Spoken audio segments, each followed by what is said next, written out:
Yeah, I just wanna be the greatest. Everybody knows my name, shit. I'ma have this whole fucking game list, spitting with insane wit, and I'm gonna be famous. Ain't nobody able to delay this.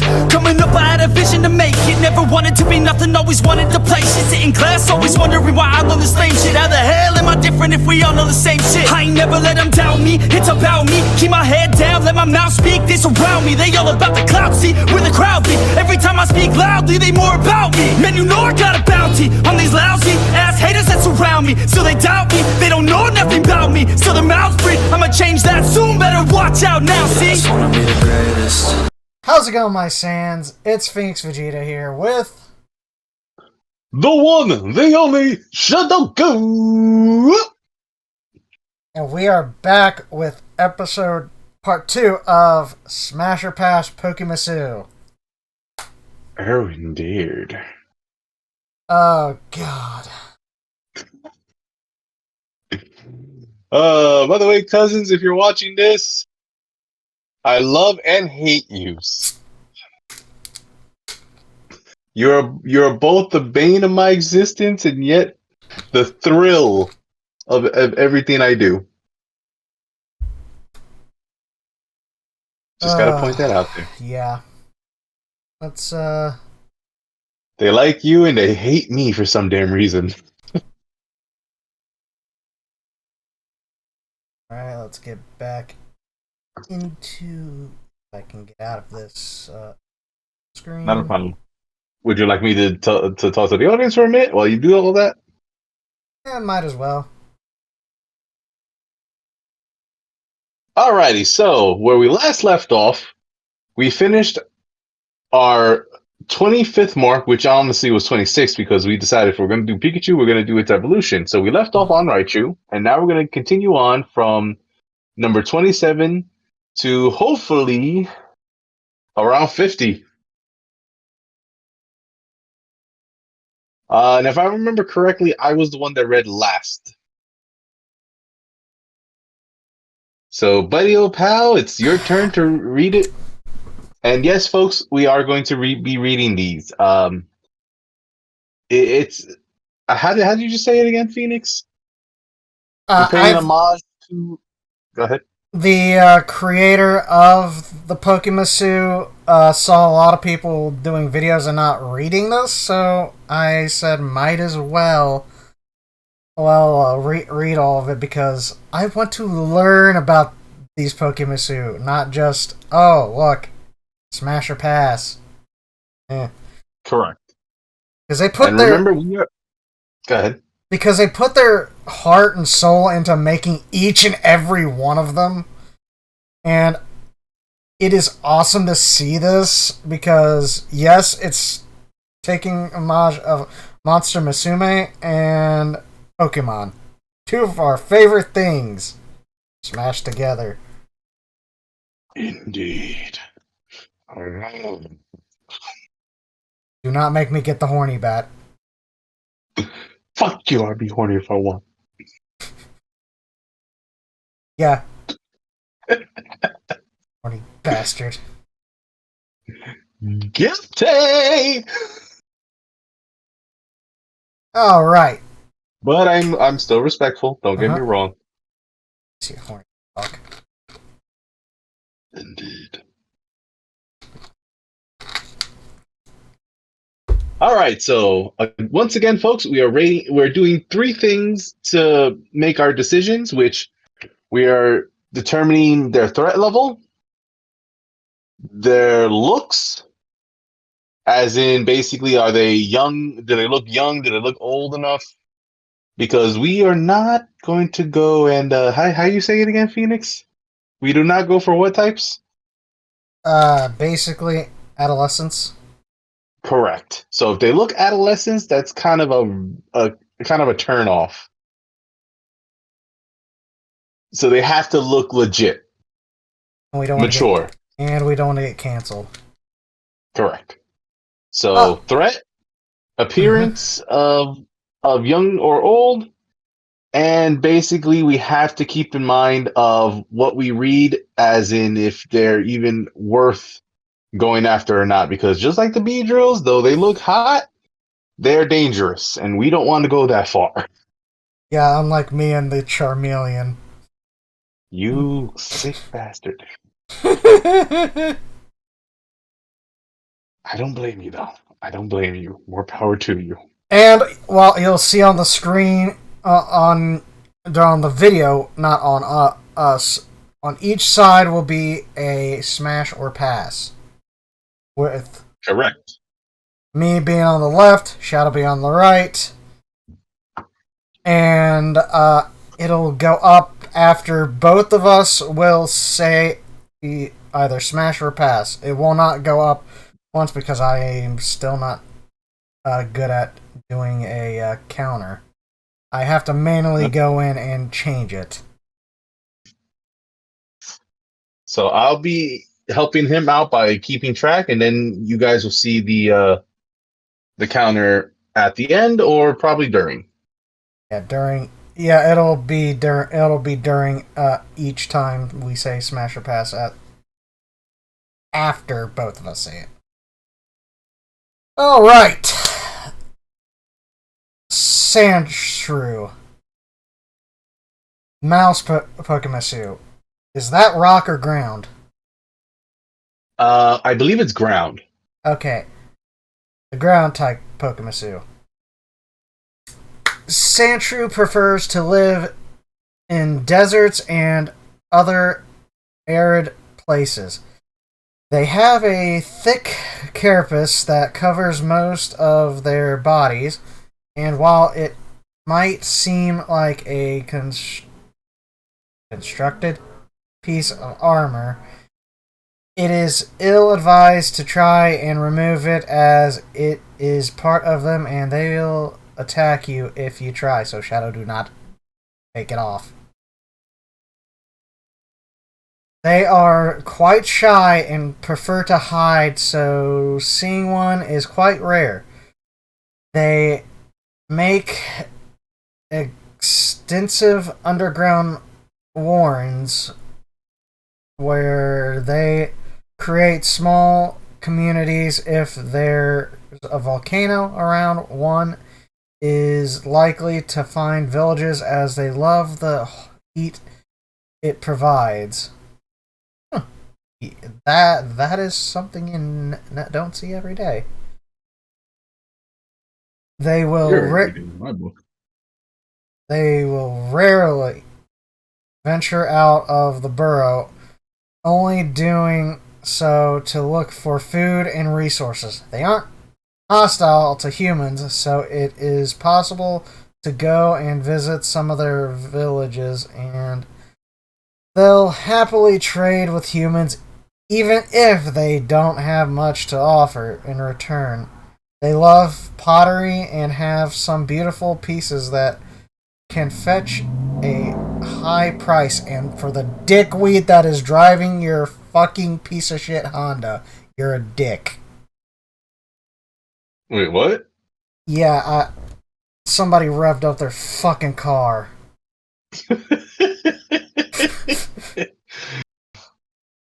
Live, folks. Well, live for us, not for you. Yeah, true. If threatened, they'll curl into a ball and will rely on their carapace to deflect the incoming attacks. Hopefully, the aggressor will get bored and leave. When pushed to the limit, they'll throw sand at the opponent's eyes. Their claws are meant for digging, not fighting. So they have a secret a pouch of sand to throw in somebody's eyes. No comment. Sand to the face! Okay. Trainer tips. Bonding with one takes time. They are quite wary and will kick sand at anyone they don't trust. If one is passionate and willing to spend time with them, then creating a lasting bond with them is more than possible. kicking sand is more than just an attack to them.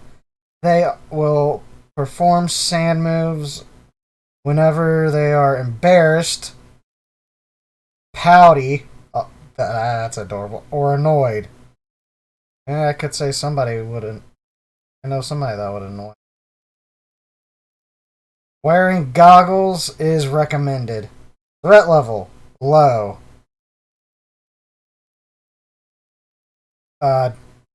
Who went first last time? Because I lost count.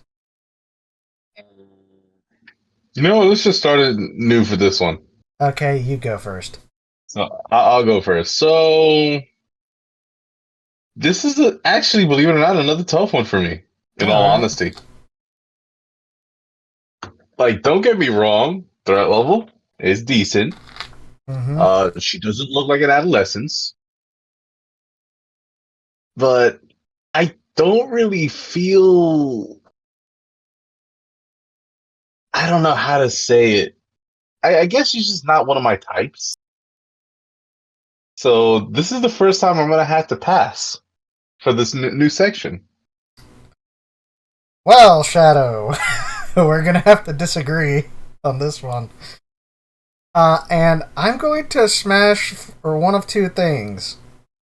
One is she could create some pottery that, in my opinion, is a plus, and I like pottery. Yeah, which is good. That to me is a very artistic type of thing to do, and as a person who loves art, that is a definite good thing. But basically, what was kind of throwing me off is the sand part. Like, God forbid you don't want to get sand in your eyes when performing, but at the same time, the one thing that kind of just, I don't know, I guess was the biggest turnoff was, God forbid, like, let's say you're doing it, and then all of a sudden something spooks her where she curls up into a ball while in mid performance. Jesus I gotta Christ. watch my words.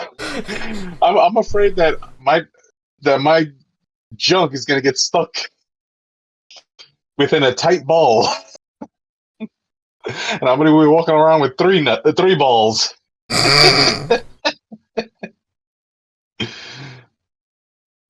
But yeah, That was it. I'm sorry. Go ahead. but yeah, and two, remake the scene from Ghost.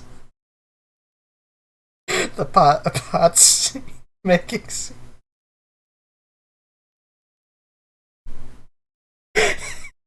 Phoenix. What? Phoenix. Yes. The movie/song references, leave them in my department. Don't fucking try to take my shit from me. So yes, I will smash. All right. So our first disagreement for the first thing, but that's okay. Yep. All right. I am pissed that I found another one of these. I'm playing Pokemon as we're reading these. Just letting you know. Oh yeah. Sandslash. Yeah. The mouse Pokemusu. Ground. Sandslash has really large claws for digging. They can dig at astounding speeds. Their claws and spikes often break or get detached as a result, but they grow back in a few days. They're more active than sandshrews and often serve as leaders of their villages. They are reserved. Bless you. Reserved and remain quiet for the most part. Only speaking when absolutely necessary. They'll specialize in hunting and are surprisingly good climbers.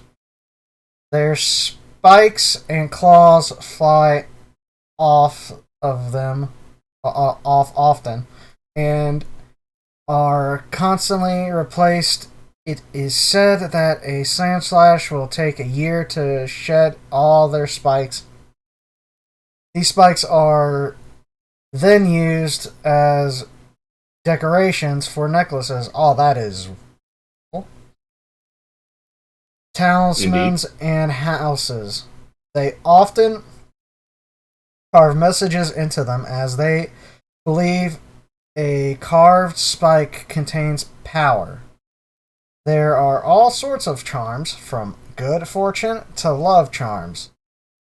When fighting, they are very agile, jumping constantly around to confuse opponents and find and opening they use their environment to their advantage, digging, climbing on trees, or even jumping on walls. They will swiftly strike at their enemies.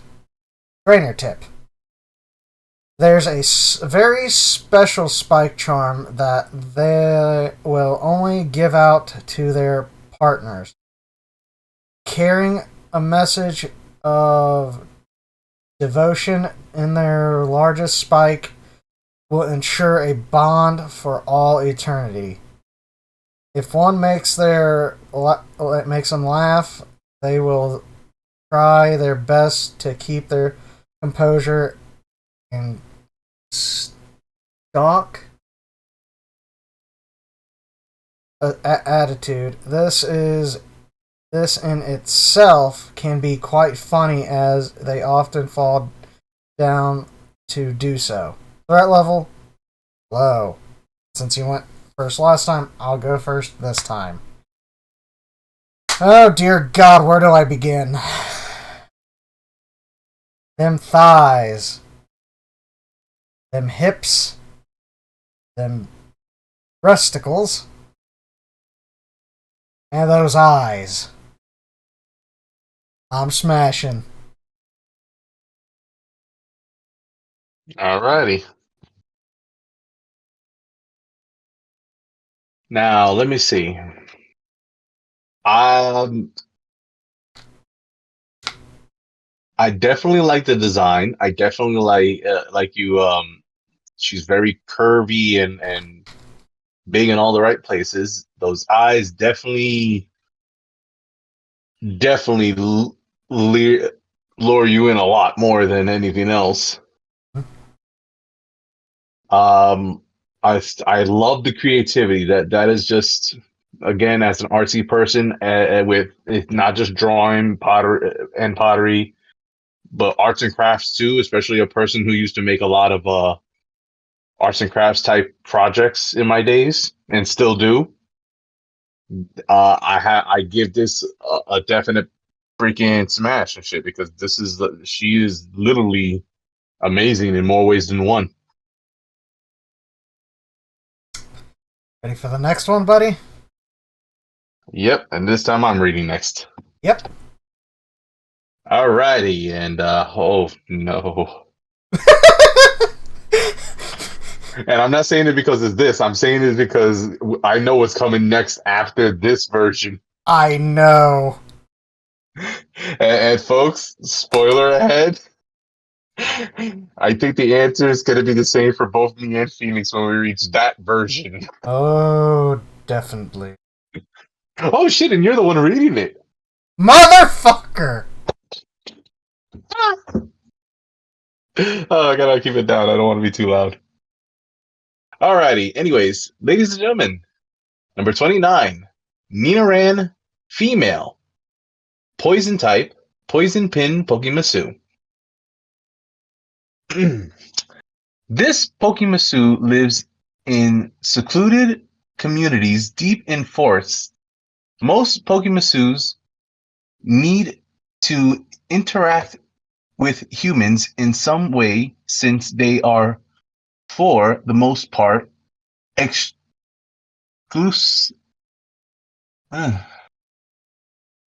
Exclusively? Exclusively, thank you, female. I'm going to make a quick pause here, folks. We do apologize. For me and Phoenix do once in a while have problem reading certain words, so there will be times where we will be pausing or having trouble. Just bear with us. Reading is not our strongest suit, but we do try. Continuing. But Ninaran are one of the few rare cases where a male occurs naturally. It is thanks to this that they live on their own without interactions from the outside. Most Ninaran don't even know what a human is. At birth, they get paired with a male, which is meant to become their partner for life. Though their lives, they Though their lives, they are tasked with the goal of becoming queens and starting their own Ninaran community. This sounds very familiar to another type of species, but let's continue. Peaceful and free spirited, they love to explore. Due to their seclusion, they are extremely curious as to what lies out in the world. Their horns are extremely poisonous and they are considered scared. They adorn their horns with gold and precious stones.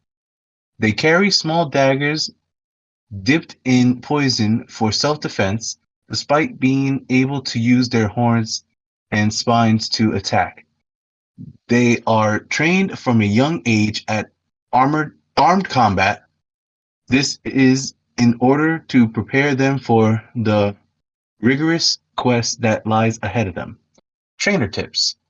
It is very rare to come into contact with one randomly, as they live hidden away from humans, and even when catching a glance at one of them, they will most likely run away.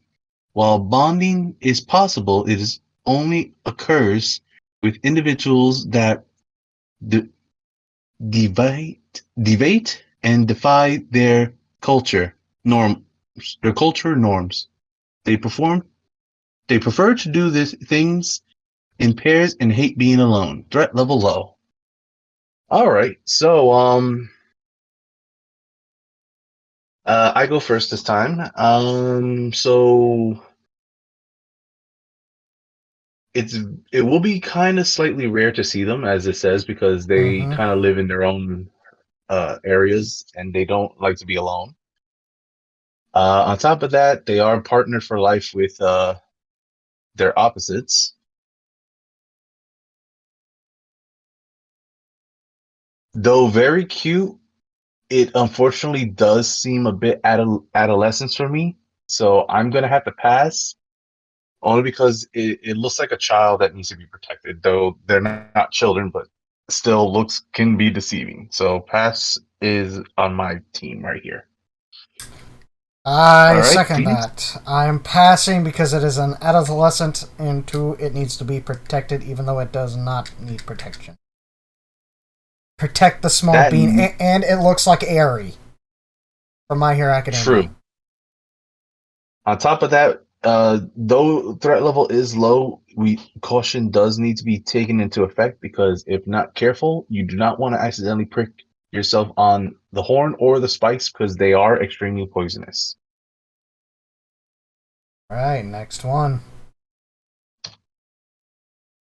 Dear God, God Mother.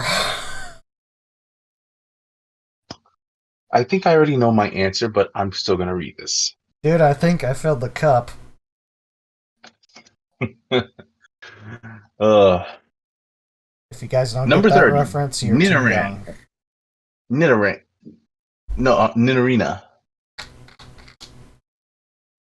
Excuse me. Poison type, poison pin Pokemusu. As years pass by, female Ninaran eventually come of age and evolve. Look at that right there. Come of age. They were adolescents. Yes! All right. They come of age and evolve into Nidorans.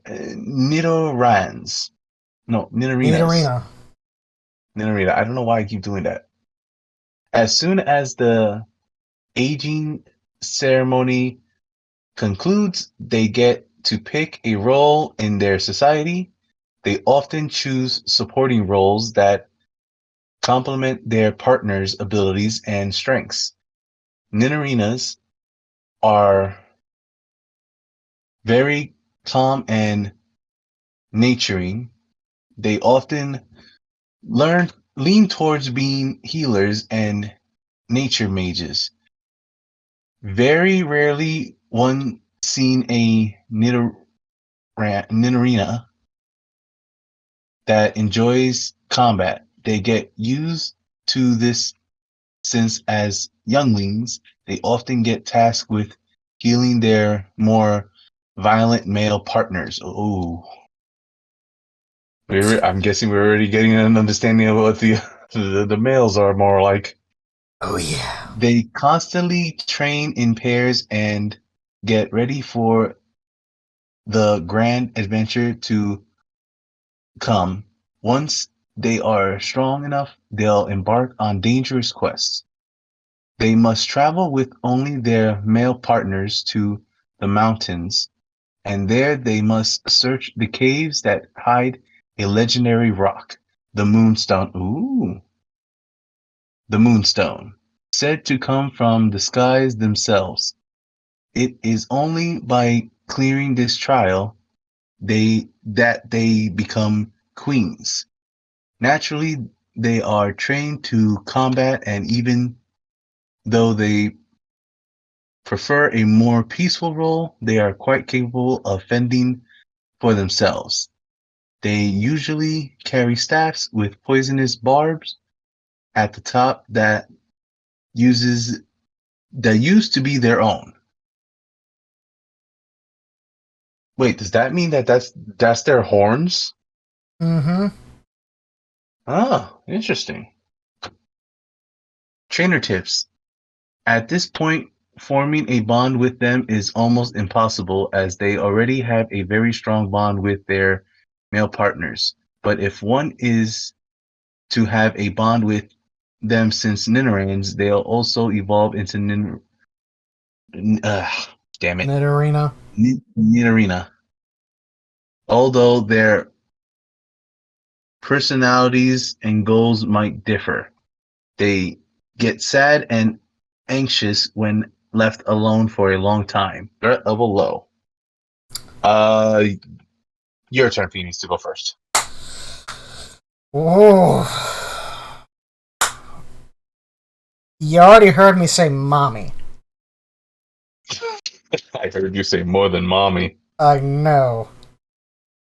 So I'm gonna smash and get suffocated by them boobies. Because god Them big damn. old mama milkers. Yep. Mommy milkers. I'm afraid to see what the next one's gonna look like. I know. Your I turn. don't think we're gonna survive. Oh Uh, wait. Oh yeah. I thought you were changing. I was like, wait, we're not done. I said your turn. All right. So you said smash, definitely. All right. Now, coming of age ceremony where they grow into their new roles. Well, they grew into their new roles, all right. Yep. So in order to even be a mate to one of these, you would have to at least have a connection with obviously their first form, which you know I still pass, but if I had a female ninja and I were just protected and everything, and then it came to the ceremony where it evolved, then it's good to go. So smash for me, Mm-hmm. but I will say, dear God, that ceremony that literally threw my jaw down a freaking a new drop. Alright, Okay. next. Holy mother of God, there's barely anything.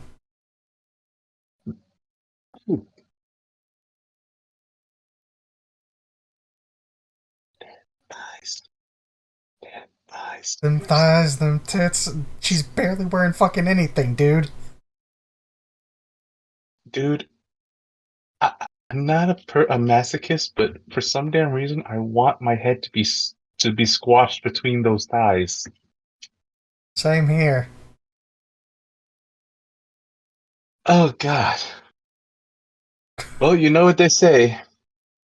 All hail the queen, baby. Thick thighs save lives. I want to die between them thighs and breasticles. But dude, she's barely wearing anything. I know that, but still, I was not expecting this.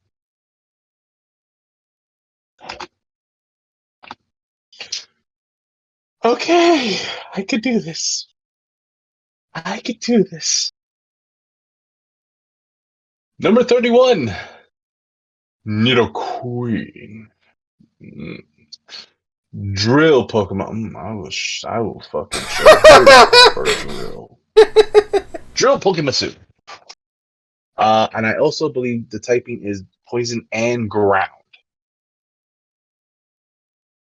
Because I see 2. So I believe that's ground. Uh-huh. I see 2 things as well. If they emerge victorious from their quest and manage to claim a Moonstone, Nidorina will become a Nidoqueen, and one hell of a queen. They possess increased size, strength, and their bodies get covered in thick scales that serve as armor. Oh yeah. We're not surviving. This transformation solidifies their new status as queens and along with their king, they can no longer remain in their village.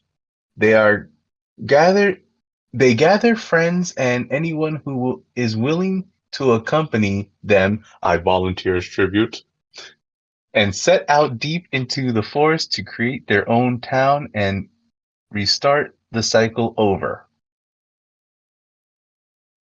They are in charge of their own communities and as rulers, according, let me move my mouse out the way, to their duties with what they spend most of their time doing, Nidoqueens are in charge of the social structure of the town, management of resources and disputes among members. Their words are considered rules and carry great weight with their subjects. They rarely get to fight, but despite that, they are quite powerful and protective. They won't hesitate to use force if needed. Their magical abilities, in particularly their healing abilities, are without par. Sometimes humans embark on quests to find them and heal their loved ones, although most of these quests fail. There is no longer any chance of creating a bond. Oh, I'm sorry, trainer tips. I forgot to say that first. Trainer tips. There is no longer any chance of creating a bond with a Nidoqueen, but they will accept humans and other Pokemusus as their subjects if one pledges loyalty to them. They put up a strong appearance, but whenever they have some time alone, they drop in and relax. But only their most trusted subjects will witness this. Threat level low. My turn first, right? Yep. Okay, smash.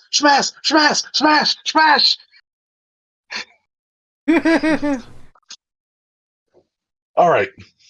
So definitely have to uh, protect the first form, so you can be in a relationship without having to be without it having to be sexual. Mm-hmm. Then when they move on to the next stage, the bonding is basically fully guaranteed. And Mm-hmm. once completed the quest and they become the queen, all hail the queen, baby. But trust me, I don't need to be king, freaking. I will protect her as a king, but as a queen, she will freaking. Hallelujah! Hallelujah! I'm simping. So what? I want to die between those thighs. All right, Phoenix, your turn. Smash to the 100% Detroit smash. Dad would be proud. Yes, he would. But yeah, the reasoning, that ass, them thighs, them breasts. Dear God, those mommy milkers. Indeed. I'd enjoy putting my head between them and just falling asleep. Indeed. Motorboating. All right. Dear God. All right. All right. So it is time. I apologize, my friend, but you know what you must do. Yes, I know. Next. At least we can guarantee you. We all know what's going to happen next, unless said otherwise, which I hope doesn't go that route. Not that I'm saying that it's a bad thing, but between Yeah. me and Phoenix, we know how we are, and it'd be very surprising if we say otherwise. Right. All right. Nidoran. The poison pin in Pokemusu. Poison type. A very rare and curious case due to an unknown mutation. Nidoran are one of the few Pokemusu that are actually male. It is because of this the Nidorans form their own communities and live completely secluded from the rest of the world, since without the need to look for males, they don't need to interact with humans. Since birth, they get paired up with a female Nidoran that is to become their wife and hopefully queen. They do everything together, and unlike their partners, male Nidoran are more adventurous, often dragging their partners along for the ride. They constantly get in trouble and need to be bailed out by their partners. Their horn and spikes produce a powerful poison that serves as their main defense mechanism. Their ears are quite sensitive, and they are practically good at detecting threats. Despite their curious natures, they often run away from intruders. They learn to fight young and train every day. Their main task is to protect their partner, a job they will perform for the rest of their lives. They use swords, hammers, or spears, and will eventually pick one to specialize with once they are older. Trainer tip. Male Nidorans are forced among almost focused almost entirely on their training. They pay no attention to most things besides that. Despite that, they won't really attack humans. Female trainers might pique their curiosity because of their rarity. They rarely get attacked by others. They are, in fact, quite popular amongst the other Pokemusu. Threat level low. So since you went first last time, I'll go first this time. Pass. That is it. Pass.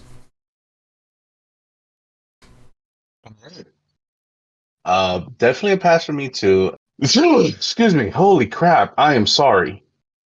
Edit that out. No. Fuck you. All right. Next up. I wonder if Vamp will go for it though. Oh no. Alright. Nidorino. Poison Pin Pokemusu. Poison type. Nidorinos choose a weapon to master and dedicate themselves relentlessly to their training in order to become great warriors. It is at this point that they get their black clothes to match the white ones Nidorinos get. They possess very short tempers and get angry and aggressive with ease. Shut up, Shadow. I know you're gonna think of a joke about me. Often, I'm not saying anything. often jumping out to fight whoever calls their anger. Duels are a common thing amongst them, which in turn helps them improve their fighting skills further. They get constantly injured in battle, and it is up to their partners to patch them up. It is because of this that Ninorinos usually go for supportive roles rather than combat roles. Ninorinos love fighting, and despite their hot-headed nature, they possess a code of honor.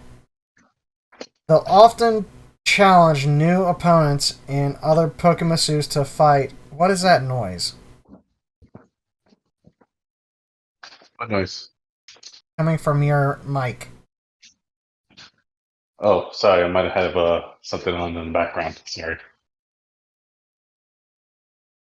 Alright, where was I? They'll often challenge new opponents and other Pokemusus to fight. They possess a toxic horn on their foreheads. A stab from it could easily kill an enemy, but using it is considered an act of cowardness. So Nidorinos would never use it. Some will choose death before relying on it, and the ones that use it walk away in shame from the path of the warrior. Trainer tip. It is not usual to encounter one in the wild, but in the case one does, it is important to remain calm and non-threatening, as they will fight you with the slightest provocation. They I can take them. They often travel with their partners, and they are the only ones capable of stopping them. So, appealing to their good nature is advised. Threat level medium. Your turn.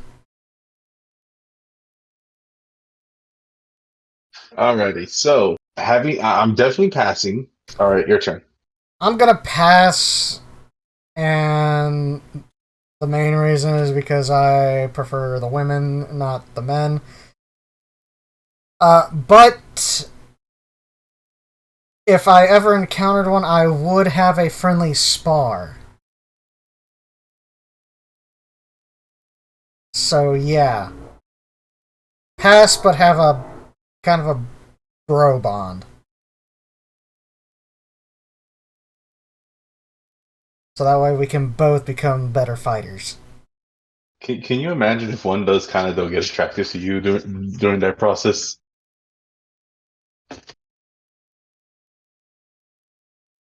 I throw Vamp in the way. That'll just be like this. Oh, if you think I'm a great warrior and you like that, you should face him. He's better than me. While you're praying, rest in peace, Vamp. If we get a counter from Vamp, we'll be in trouble. I know, right? We love you, buddy. Not in a homo way, but we do love you like a brother. But you're the brother we got to pick on at times. Alright, next.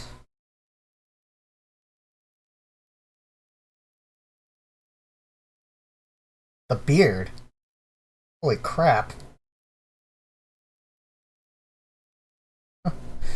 Nidoking, Drill Pokemusu, Poison Ground. Nidoking along with Nidoqueen are the result of a successful quest.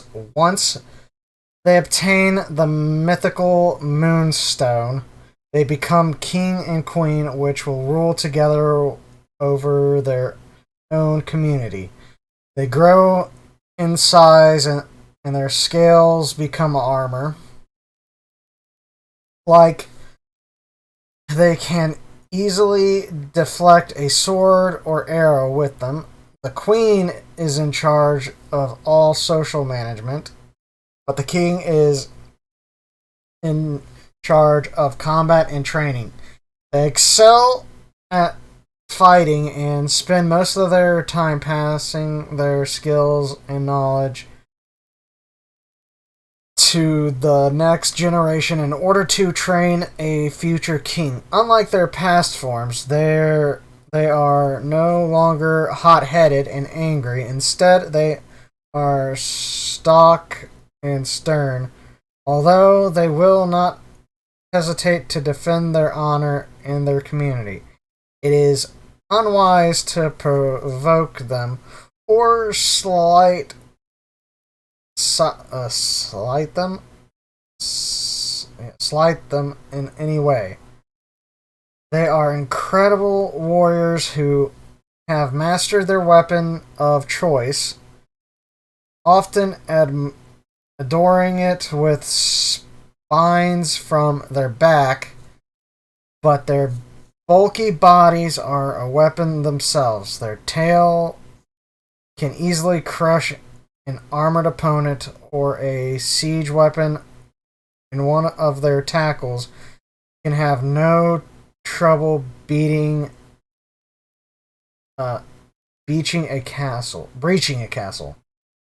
gate. Trainer tip: they are completely devoted in their queens, and they train daily to protect them. In the community they've built, they trust their queen as well, letting her manage the group by herself. They actually have quite the fun personalities, but this will only be shown if they're drunk. They will laugh loudly and joke around. Threat level medium. Since you went first last time, I'm going to go first this time. I'm going to pass, but I'm going to try to get this one shit-faced to see what jokes it says.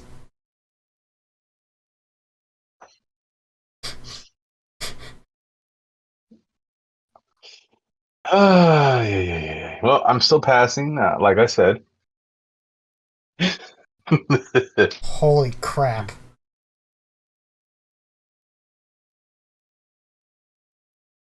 Gato? Gato! You there? I gotta go outside and touch grass. I don't think I'm gonna make it.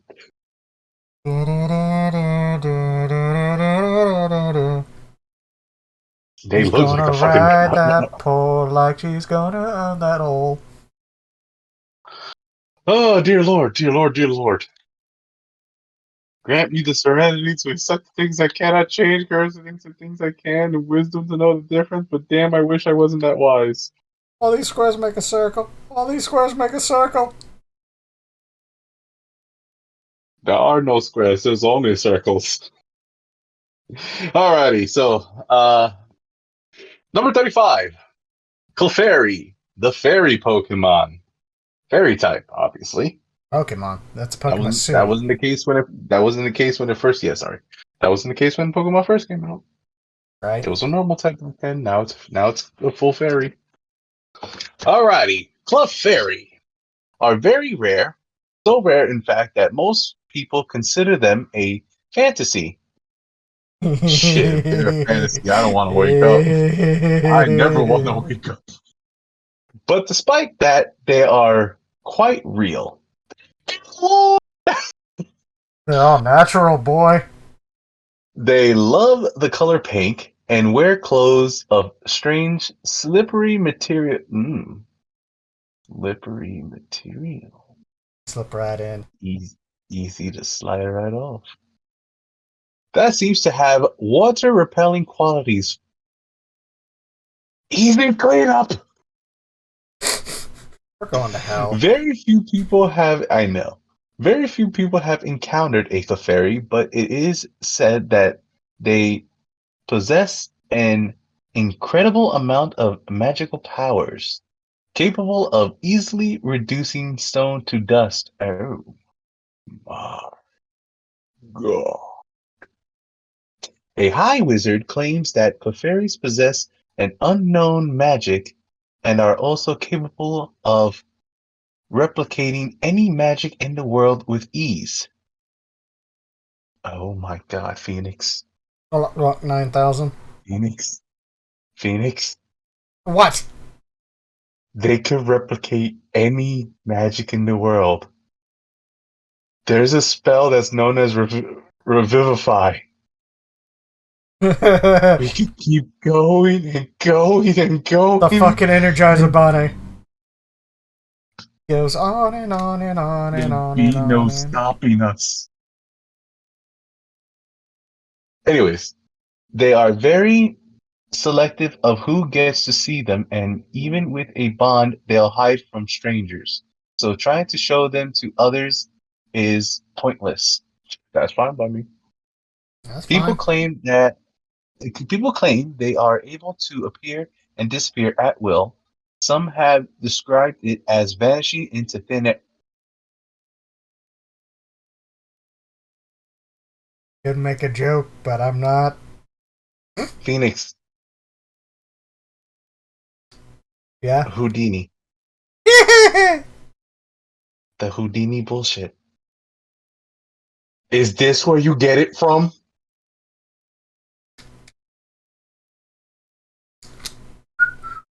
Is this where you get the Houdini bullshit?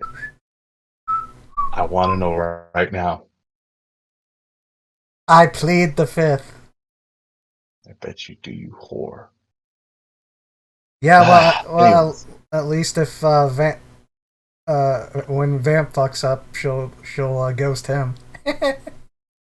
damn. We're going to hell. They never fight, and it is yet to be discovered if they defend themselves. In fact, they barely get to interact with other individuals at all.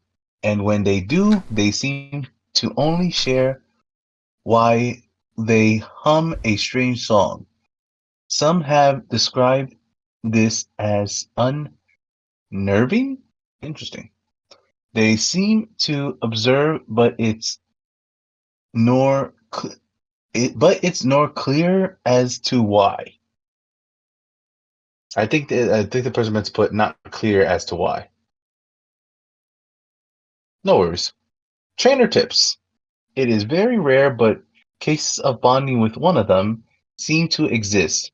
They seem to be the ones to approach their partners seemingly out of curiosity. It is one if one can cure their interest, bonding with them is possible. They don't need to blink, which makes their intense staring much more disturbing. I'm okay with that. All right. Is it you or me? You forgot the threat level. Oh, right. Threat level low.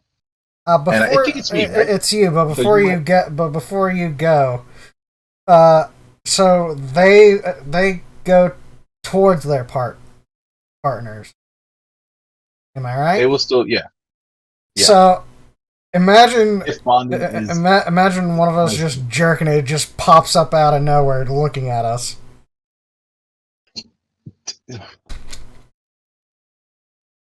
I know we're not PG-13, but there's certain things that I don't think we needed to say, and you just say it. I don't care. I bet you don't. I'm unfiltered, motherfucker. I know. Well, I'm trying to be trying and failing. Yes, go. All right. So, I go first this time. So, Yep. now I'm definitely saying Smash, but let me explain why. Besides the looks, I happen to like the dancer types, Yeah, I bet especially, you believe it or do. not. I've seen belly dancers here and there, and I love their movement and everything. And not in a sexual way, they do have very fine movements, which is alluring. I love to watch those type of performers dance. So the fact that this is a Clefairy that's known for their songs and dances, and they designed it in such a way, is definitely a huge turn on for me right now. All right, Phoenix. I'm gonna say Smash. 2 reasons. One, the same as Shadow with the belly dancers. Oh my god! If I have a girlfriend that's a belly dancer, I'm being that fucking horny dog. Note to self: make belly dancer toga in Minecraft world. And and two, I love a girl that does eye contact. It'll make me go stupid and forget what I was saying because eye contact is key for me. When he looks at her and she looks at She me, looks at me, and I look at her, while she looks at me. Why are we so stupid? because we're friends. What else is there? Moving on. Brothers, family. Okay, Dominic Okay, and Toretto. oh dear. Oh dear Jesus fucking Christ. Mommy, help me. I love you.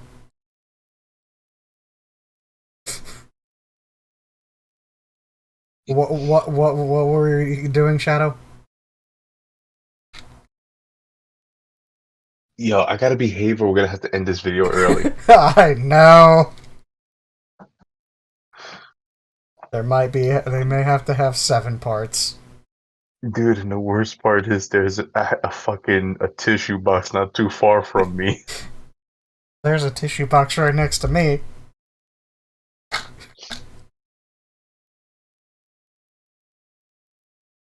And just to be clear, folks, the tissue box is there because I have allergies. Tissues are there for me because I have a condition called folliculitis that somewhat causes me to bleed from the head. You have a condition. Just leave Yep. it at that. Okay, You know. number 36, Clefable. Clefable, mommy. Fairy type, Fairy Pokemusu. Mysterious is the best way to describe a Clefable. They are Um, one of the rarest. dick. What? Dick.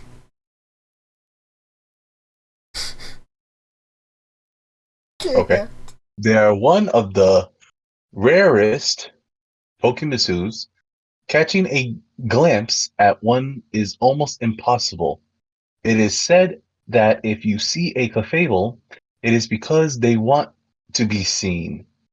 They move in a strange fashion, almost as if they were floating.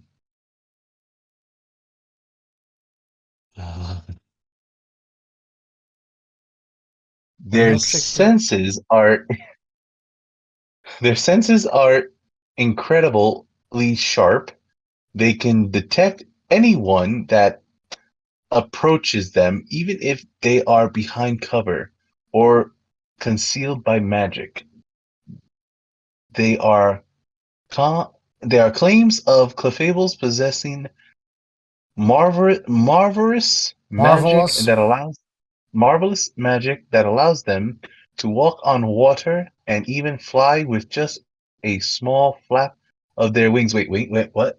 Oh yeah, I forgot they have those types of things. Sometimes they make contact with humans And it is said that if the human is worthy, they'll use dimensional magic to transport them to the fairy realm.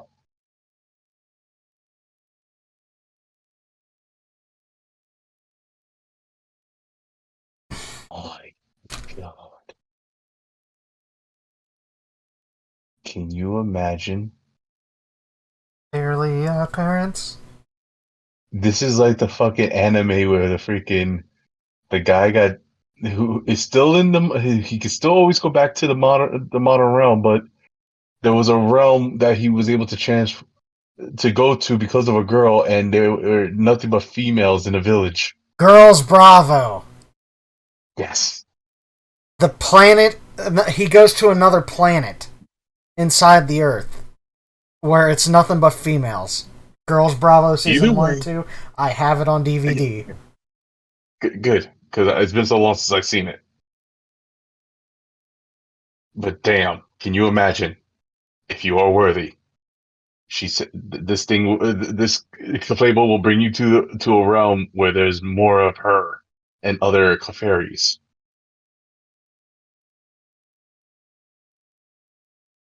Why do I hear Mr. Crocker saying, "Fairly Godparents"? So the fairy godparents first. All right. I apologize. I got distracted. All right. Where they had okay. Dimensional magic to transport them into a fairy realm where they inhabit. Okay, granting them happiness and skills beyond comparison. It is because of those rumors that a cult of worshippers for them have developed. Where do I sign up? Some darker rumors surround them. If you're rejected by them or deemed unworthy of their power, you'll become crazy. Shit. Well, I'm already crazy, so it's bound to happen. But for the most part, humans do not concern themselves with them. Fuck yous! Do you not see that bodacious booty and them tits? Oh, lies, they lie, they lie. Trainer tips. A human who has a Clefable as a partner is destined to contain mockery, since Constant Clefables won't let mockery. constant mockery, since Clefables won't let themselves be seen by anyone besides their partners. Many have tried to show them to others, but they seem to be able to disappear out of thin air. Excuse me. Most of their communication is nonverbal, but they are very devoted to their partners. Threat level low. Phoenix, take it away. Like Shadow said, the who fucking Deanie part. I'm gonna smash. Because we're here, we're there, we're everywhere, we're smashing everywhere. Yes, we are. Smashing there. All right. So with that, I will also say smash, and I have to say, Here we okay, go. she could become my mom. Alright. Next one. Oh, hello. Vamp is missing out. I know, right? All right, take it away. Vulpix. Fox Pokemusu. Fire. Vulpix is a small fox-like Pokemusu with 6 big fluffy tails. Ooh, fluffy tails. When they are born, they only have one, and it splits as they age. Once it reaches 6 tails, instead of growing more, their tails will start to become hot and change to a platinum blonde hue. They love hot climates and will often be seen breathing out smoke to regulate their temperature. Their clothes is quite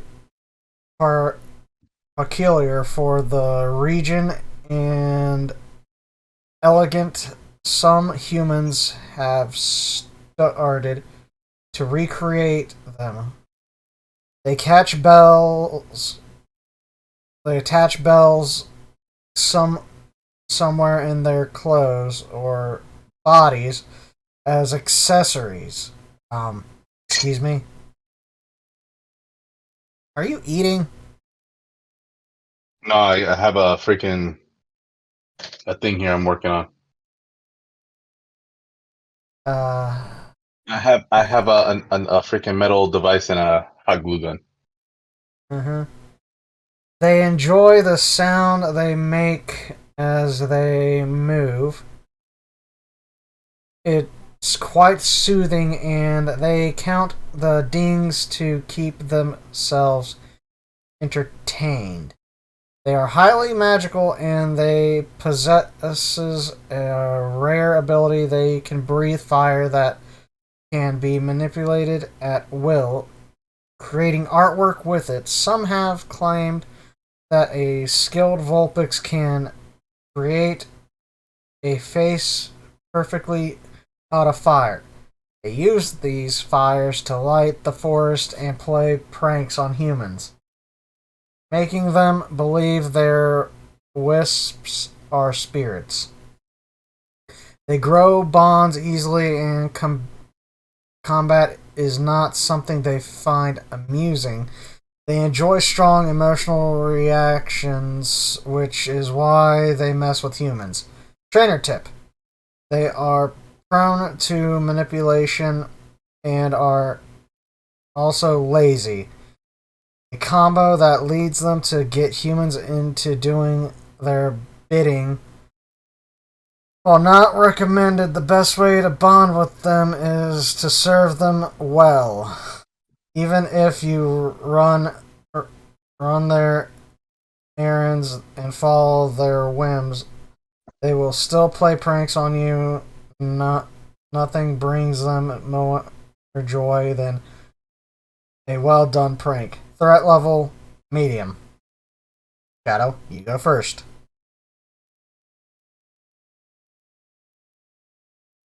Hmm. They're not adolescents, though they act like it. Lazy, but they love to play pranks. They don't really like conflict too much. You know what? I'll say Smash. I don't mind Smash. Same here. It's not too much. It's not too much of a turn off. I know, right? Same here, and it did say that they put the bells on their bodies too. Hmm. I want to find out what part of the body. Well, obviously you see the bells right now, which is Yeah, part of their dresses. yeah. It's a form from their region. I'm guessing because of the outfits. It's part of. Excuse me. It's part of the clothing, part of their formal design. Well, it also said they put them on their bodies too. Uh, like probably maybe a bell choker, maybe on their shoes. That's clothing. Body. It's clothing that goes on the body. Oh, their tails too. They could probably put them on their tails. But what about smaller bells? Huh? I don't know. I'll let you be. I'll let you fantasize that far. How Yeah, I about that? know. Like I said, I'm smashing because if you hear those bells jingling, ring ding dingaling too. I was. You fucking stop taking my snick. That's my stick, bastard. Stealing my shit. Move on. The next one. Next. Oh, hello, mommy.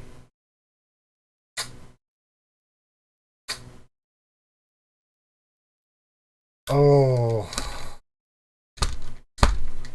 Phoenix, if I die in a fire, just know it was a good life.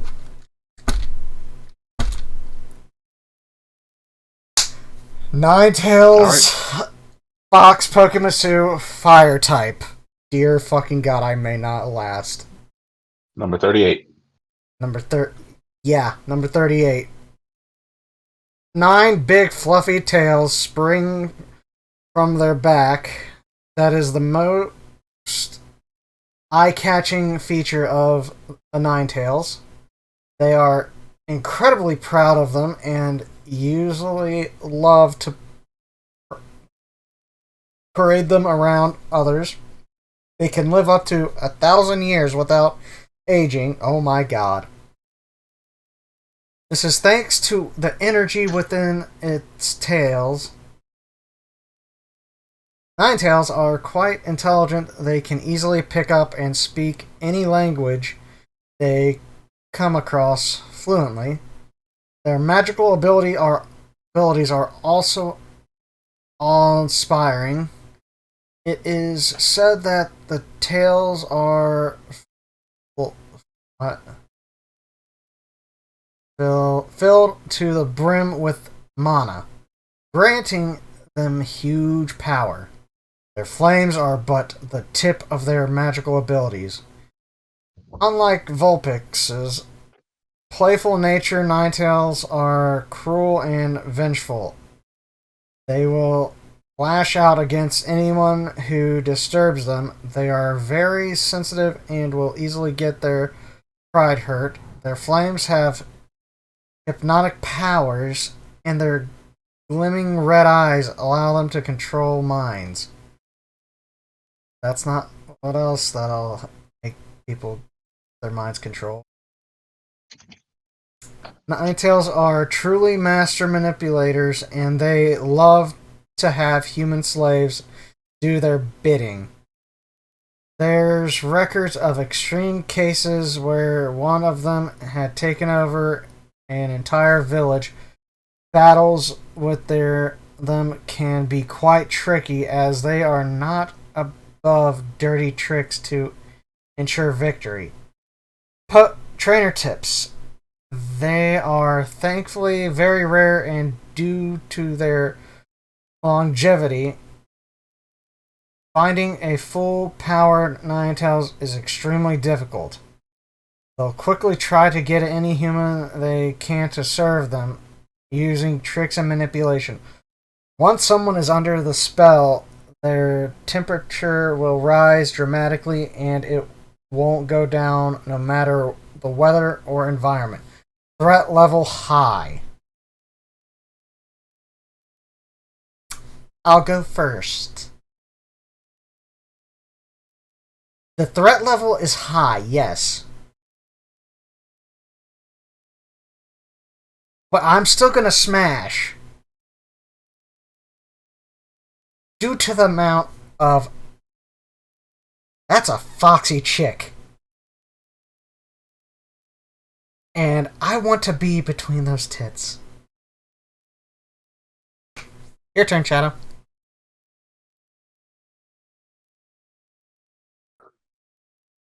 Oh, Phoenix, Phoenix, Phoenix, Phoenix. What? She is literally my dark side.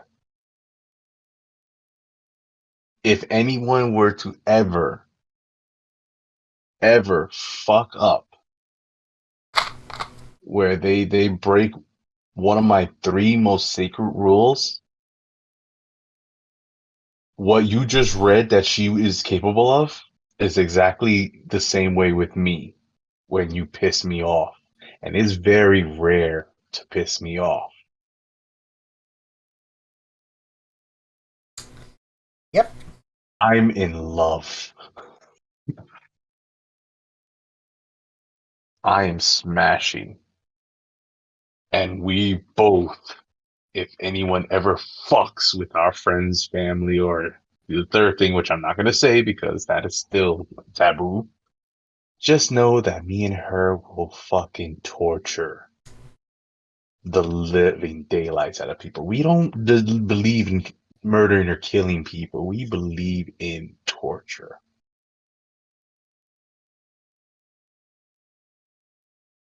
So, folks, you heard it here first. Shadow's a nice person, but if ever somebody were to piss me off, there's a dark side that should never come out. Ready for the All next right. one? Yes, I am ready, and I was not ready. I was not ready for this.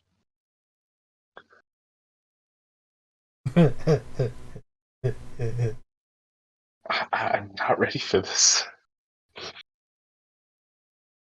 Uh, okay. I can do this. I can do this. I can do this. Number 39, Jigglypuff. Balloon Pokemon. Normal fairy type.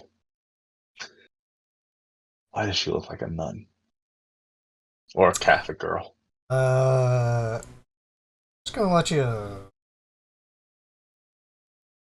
may know why. Oh, dear Lord. Okay. Jigglypuffs are very short and tiny. They have small frames and walk with elegance, almost as if they were floating. They move around quietly and are very soft spoken from the most part. One of their most iconic trait is how their hair curls at the tips. They are one of the few Pokemusus that have completely integrated with humans, living in cities and towns alongside humans, so much so that it is almost impossible to find them in the wild. They usually live in monasteries, since the Church of Arceus hires them to soothe believers. Oh, take me to church. I'm a sinner that needs to be cleansed of my sins. I've been a bad boy, mommy. The last time, Billy, it's forgive me, Father, Oh, for their I have voices sinned. are their voices, dear Lord. Their voices are their most beloved treasures. If remain quiet most of the time to conserve their voices, but once they get to sing, they go all out. Their performers, uh, their performances have been described as elegant. It is not rare to find whole church choirs composed of Jigglypuffs. Oh my! Their heavenly voice can soothe the soul and put anyone to sleep, but that's just the beginning. They can adjust the wavelength of their voice to match the brain waves and their audience results in a deep relaxation. Oh my god.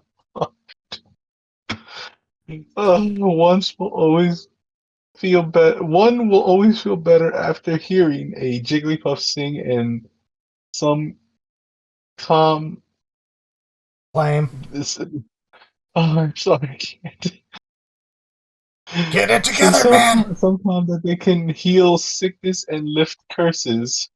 Trainer tips: they rarely leave the monastery and churches they inhabited, and they discourage this socialism. Oh my god! Socialize without permission from the church, but this makes them more curious about other humans. One of the most beautiful experience someone can have is a personalized song from a Jigglypuff. They'll make their partners feel their love through their vibes. Threat level low. I'm going to survive this. You're up first! No shit, Sherlock. Oh my god! And the number one thing that's keeping me glued onto this is those eyes, man. Those fucking lovely eyes are fucking drawing my soul out of my body. Oh, why do they have to be short and cute?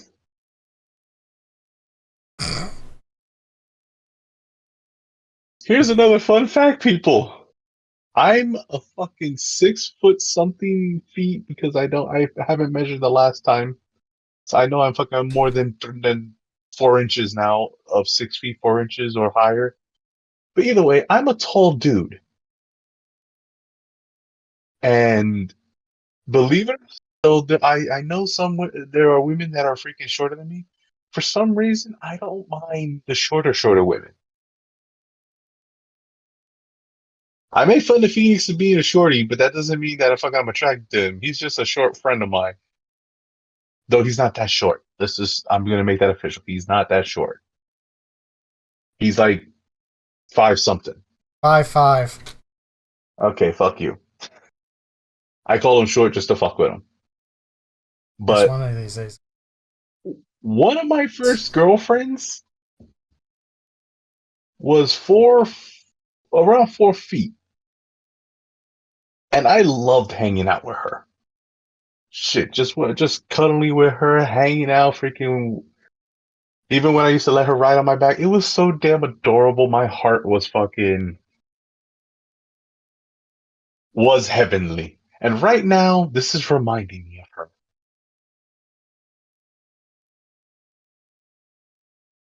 I want to. I'm going to say smash though. I feel like I'm going to have to go to church tomorrow.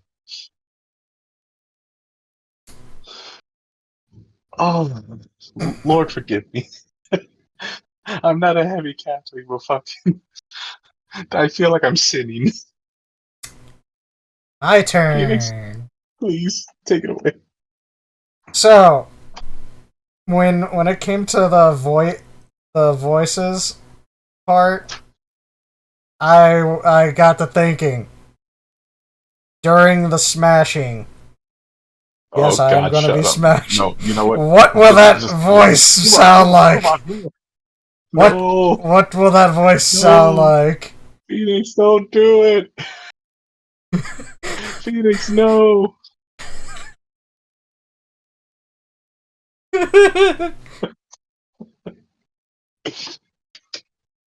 I know we're already going to hell, but let's not go any further.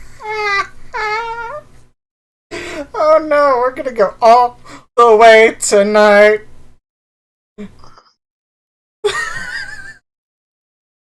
Oh god. Ready for the next one? I'm not ready at all. I can't. Too bad. Oh my god.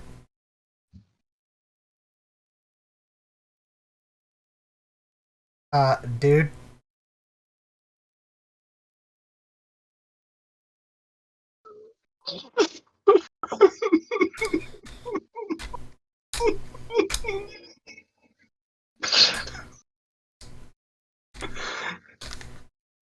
Oh, I'm going to definitely have to go to church tomorrow. I've been a bad boy, mommy. Been a very bad Damn it, boy. Billy.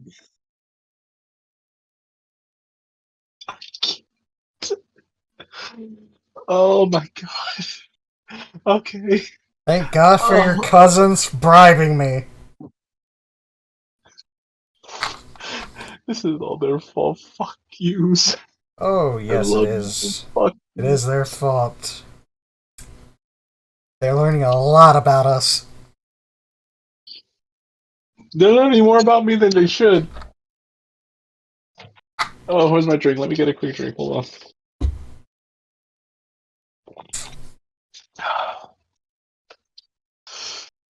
Okay, I can do this. Number 40, Wigglytuff. Balloon Pokemon. Normal fairy type. Pokemusu. Pokemusu. Wigglytuffs have a very special place in society as they, with their incredible beauty and elegance, represent and represents the standards of nobility. It is surprising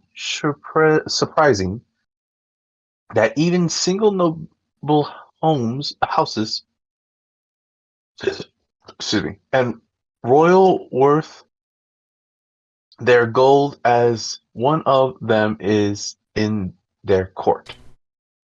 They get scouted as Jigglypuffs in church choirs.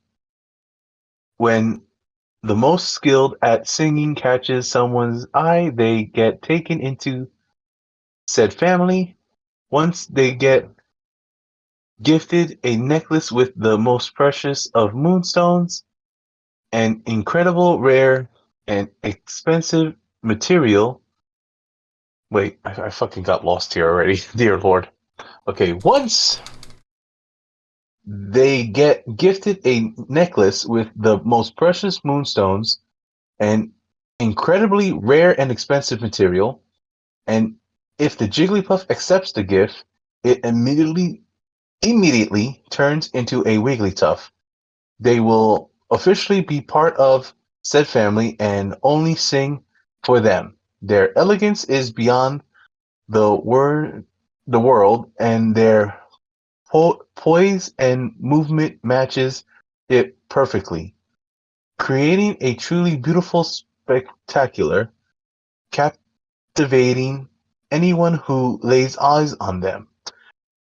Their fine and silky hair is so soft that those who touch it will not want to stop. Nobles use their hair to make some of the most expensive dresses and fabrics. Their skin is also unnaturally soft. They often get compared to dolls, so light and graceful that some claim they are able to float at will. They are really quiet and they reserve their voices for special occasions, to the point of rarely even speaking. Trainer tips. It is not uncommon for children of nobility and royal blood to bond with Wigglytuffs, as they get to hang around them while growing up. For many of them, the family Wigglytuff is their first love. Their ears are incredibly sensitive. Touching them is strictly forbidden, or they'll get angry, as their elegant existence will quickly drop at the slightest touch. Threat level low. Phoenix, I think you go first. It did say that their skin is unnaturally soft.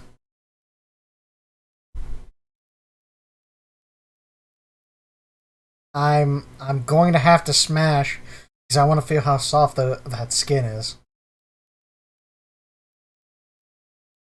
and I want to hear that voice.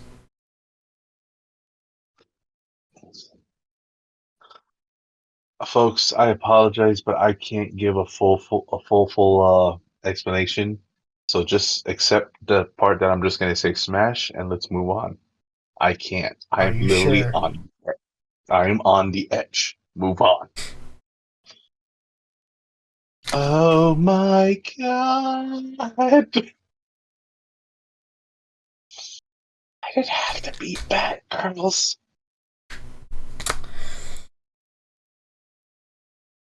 Take it away. Number 41, Zubat. Bat, Pokemusu, Poison, Fly. Am I correct? Yeah, poison flying, yes. Zubats are rather uh leather compared to other Pokemusus with legs that end in points and thin flexible wings with purple membranes.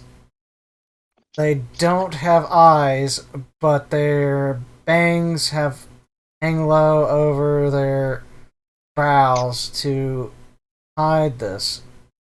To make up for their blindness, they possess impeccable hearing and use echolocation to find their way while soaring the skies. Hey, we found somebody for Vamp. Continue. Typically they live in dark places since sunlight burns their skin on contact. Alone, they're cowardly and will flee instead of confronting intruders in their territory. However, in groups, they'll ambush unlucky travelers and drain their blood until there's nothing left. They seldom associate with anyone outside of their communities, Pokemusus, or human. Humans take Zubat threats seriously and will hire adventurers to dispatch groups where they found human communities near large caves. Also take extra care to demolish abandoned structures that Zubats may seek to inhabit. Zubats' primary weapons are their fangs, which they use to drain the blood of their victims. However, Zubats can also alter their voices to mimic women in danger to trick hero-minded travelers into walking into a surprise attack. Wow. What'd you say, Shadow, before? Heroic, not hero. Heroic. I said heroic. Okay. Trainer tips. I know. Up, Shadow. Trainer tips. Zubats only attack in swarms, so it's advised to bring as many torches as possible to dark caves and other areas they may inhabit. Bonding with Zubat requires meeting one alone. This is best done by sneaking up on one that's sleeping. We don't recommend anyone attempting this. It's common for Zubats to change their own voice to closure match those their mates enjoy speaking with. Threat level high. Your turn.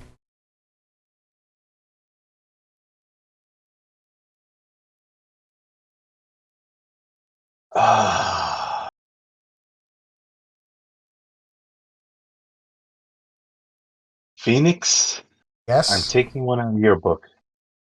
I'm going to attempt this challenge. Like you with the Charmeleon, I am going to try and attempt it with the Zubat. So I will say Smash. It will be very difficult, but it will be worth it at the end. I'm also going to say Smash, due to the fact it's a challenge, one. And two... Oh god, Zubat reminds me of Toga, somewhat. Alright, next up. Alright. The The fuck. fuck. Gives a whole new meaning of what that mouth do. Indeed. Holy crap. I just looked down and... Jesus. Our level's lower than... Alright. Number 42, Goldbat. Bat Pokemusu. Poison Fly. Independent Zubat that wanders from swarms, evolving to Golbat. Upon doing so, their stomach opens into a mouth that sure. What is that word? Aperture, which lets them drain blood from their prey faster and metabolize it more efficiently. Sorry. 2. It's unknown if they keep their old Zubat mouths as well, since Golbat all cover their face with cloth.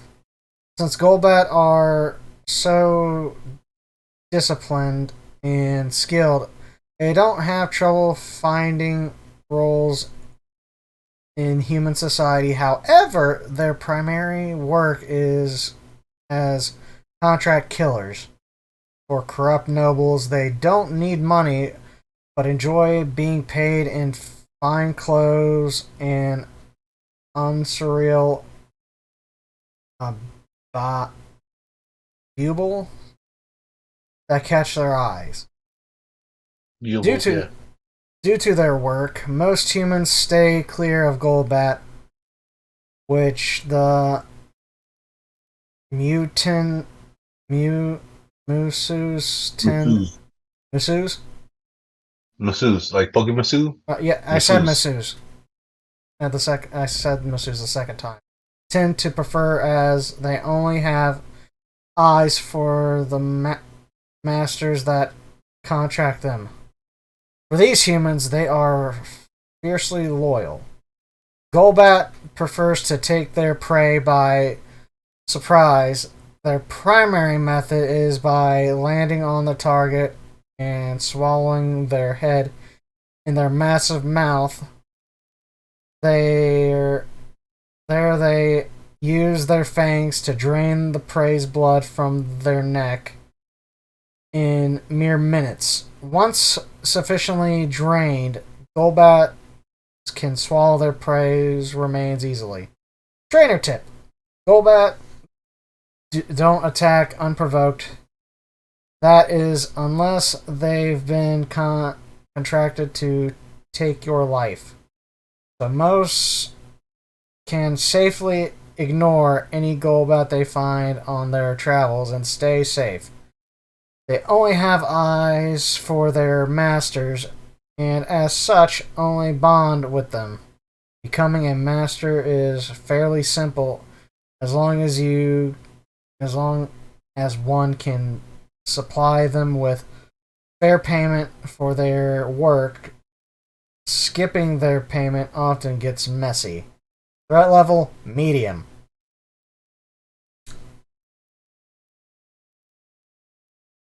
Since I'm going first, I'm going to have to say Smash. One reason, I want to see what that mouth do. I'm going to second that. So Smash for you as well. All right, next up. We're not surviving.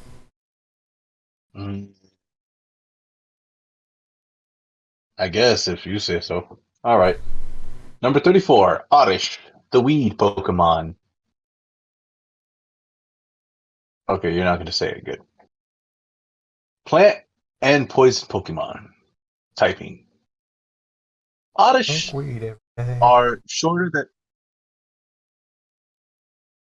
are shorter than most Masus, standing around 140 centimeters, I'm guessing. They have roots like feet, which can change shape to suit their environment. Their leaf like fingers are automatically made of skin uh, and are green to disguise them. Excuse me. As full or disguise them as foliage Foliage. foliage to would be attacker. Oh, that would be foolish to. I guess they'll fool the attackers. I guess is what it's trying to say. These fingers are prehensile. Oh my lord, with these words. Prehensile. Let's just leave it at that. And incredibly flexible. Oddishes hate being exposed to the sun and will bury themselves in soil to avoid it, leaving only their fingers visible above ground. In the state of absorption, nutrients through their skin. Okay. In the state they absorb nutrients through their skin, they only come out when their leaves feel the sensation of moonlight upon them, as bathing in moonlight aids their growth. Since the Masus are exclusively nocturnal, they don't interact with humans often. It's rare occasions when that happens upon someone at night. They are generally friendly and easygoing. Their only goal is to grow larger, and as such, oddises have few reasons to engage with humans on their own accord. Oddises avoid fighting when possible. In the occasion in the occasion that they must fight, their only methods of defense is to use their. I'm just gonna say fucking leaves. I'm not gonna try that word again. What, the They use their leaves foliage? to throw for foliage. Is that what it is? For Yeah, foliage? No, foliage. Yeah, it's foliage. foliage. Oh, there's some silent words. That's why it's hard for me. All right, leaves to throw stones at the attackers. The most a the most adept oddises are capable of throwing stones around 145.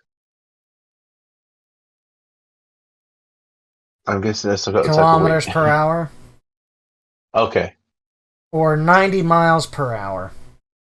Oh, okay. I see. It's speed. Mm-hmm. I don't know why I'm thinking it's fucking weight. Trainer tips. The fingers on oddises look similar to some species of turnips, but if an oddish is pulled forcefully to the surface, they will shriek in agony and attack. Sounds like a mandroot. Mm-hmm. One can tell an oddish from a normal vegetable from the lack of scent from their leaves. On nights with a full moon, oddish are overjoyed and celeb- celebrate the occasion with their sisters. This is the best time to attempt bonding with the Masu. Threat level low. All right, Up so first. I'm gonna go first. Yeah. So, um, they're not bad looking. Don't get me wrong. They, though they are nocturnal, and I like to sleep at night. I don't think I would ever interact or see one. So I'm gonna say pass. And on top of that, no, this is just about it. I'm just gonna say pass because this is, like I said, it's gonna be hard to freaking find one unless you wait up at night. And even though they are friendly, I don't think that it will be that interesting to meet one. So that's it for me. Phoenix, what about you? Well, they don't look adolescent, I can tell you that. True. They're 4'7", 4 feet 7 inches, or 140 centimeters. Centimeters, so they're even shorter than that. Well, from centimeters to feet, it's No, I four know, I foot know. seven. But remember, that's the highest that they can grow. That means there's some that could still be shorter. So I'm gonna say smash and help it grow in more ways than one. You ready? Alrighty. Yeah, I guess I am.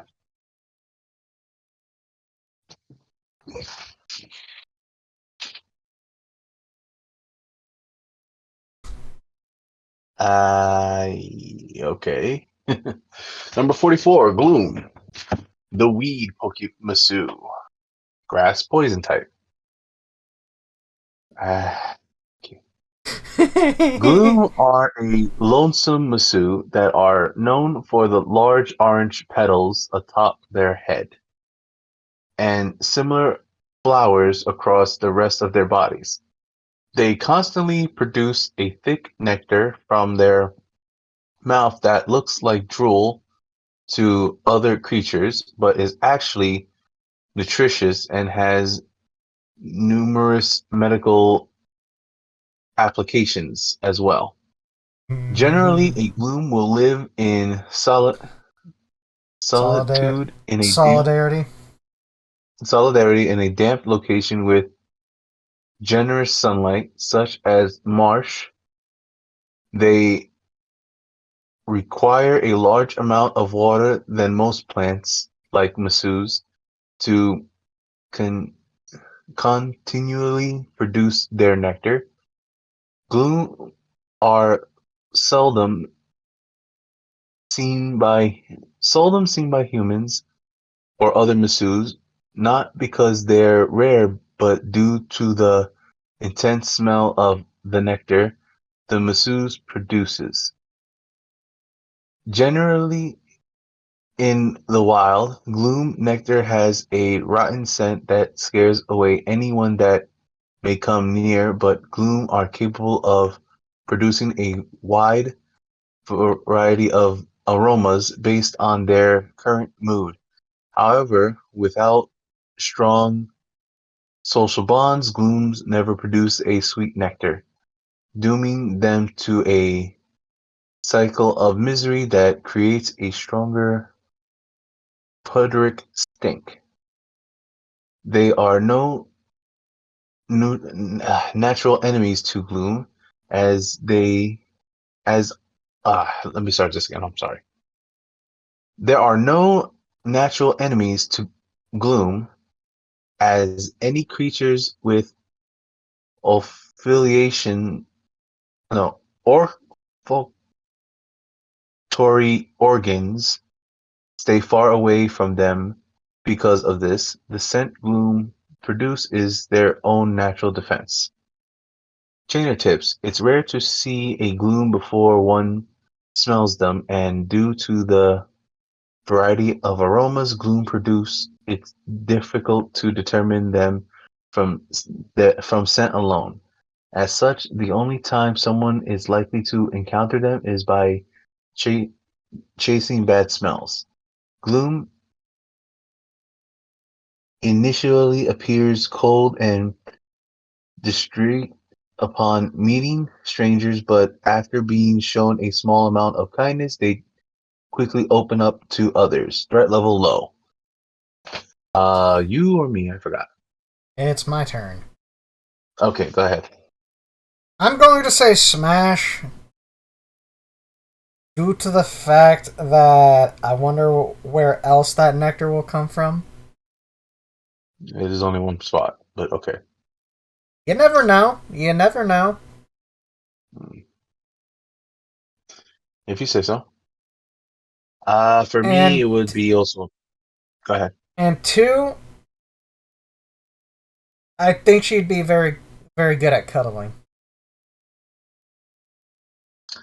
All right. For me, I'm going to just say pass. Uh, Smell is something I, though not all the time, use. I prefer to not have to deal with smells here and there.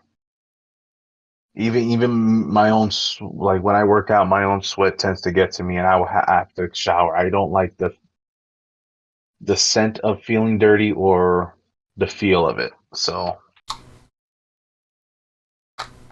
I'm a smell type person, and I can.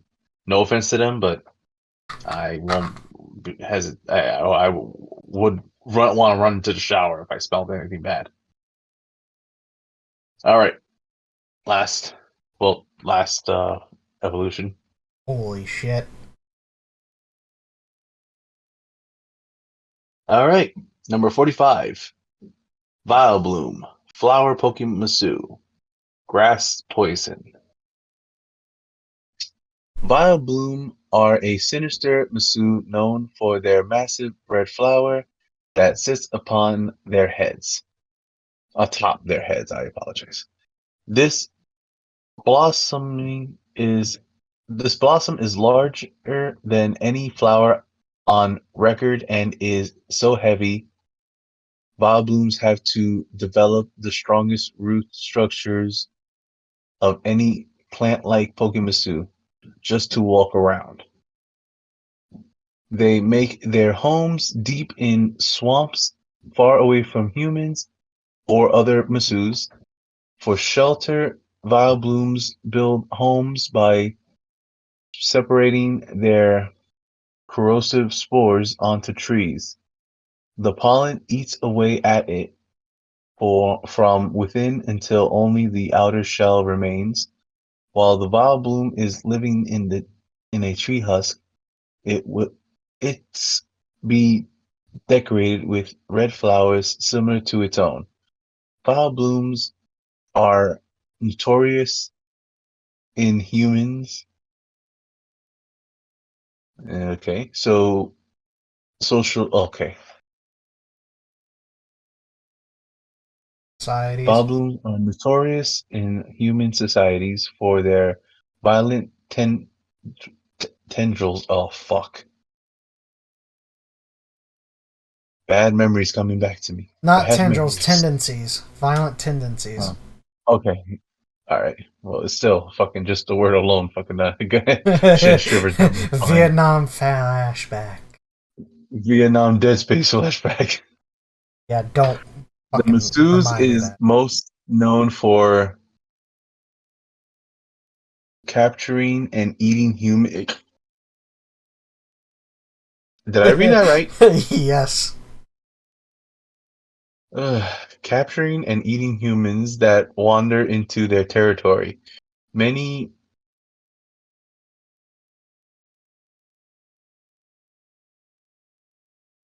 many Any cautious, cas- ha- yeah, cautionary.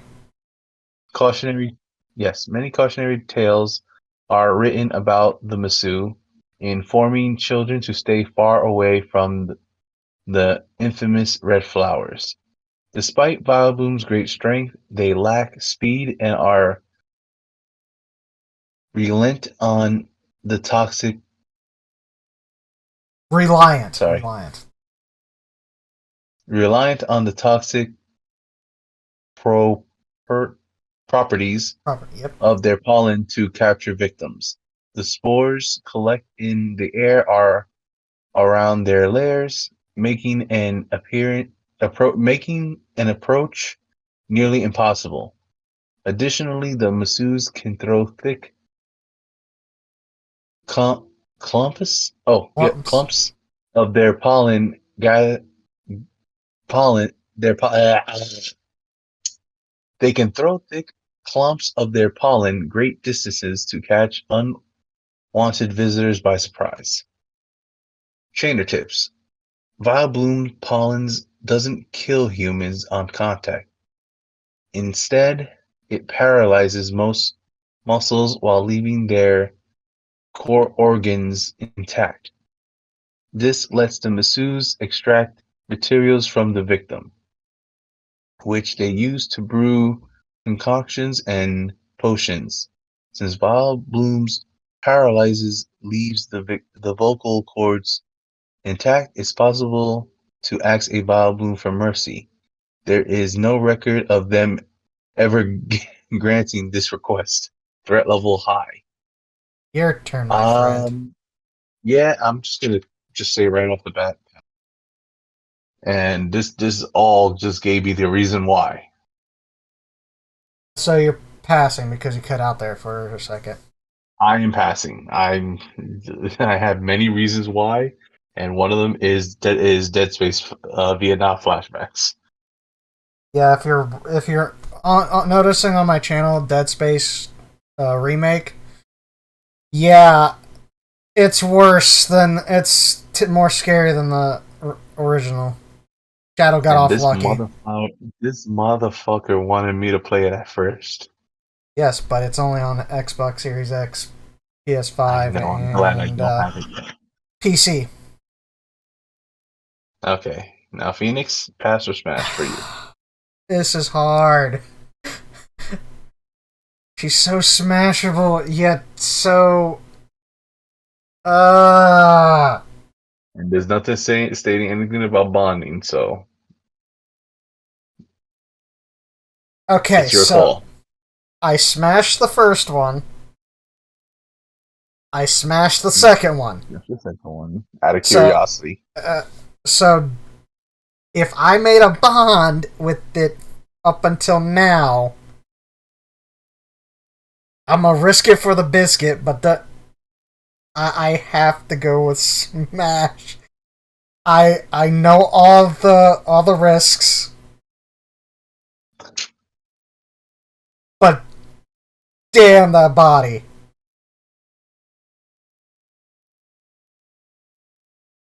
God. And she's wearing And red, which are my favorite now the colors. time come, and now he faced his final curtains. He lived a The life so grand, but so sad he had to perish. His life was short but well intact.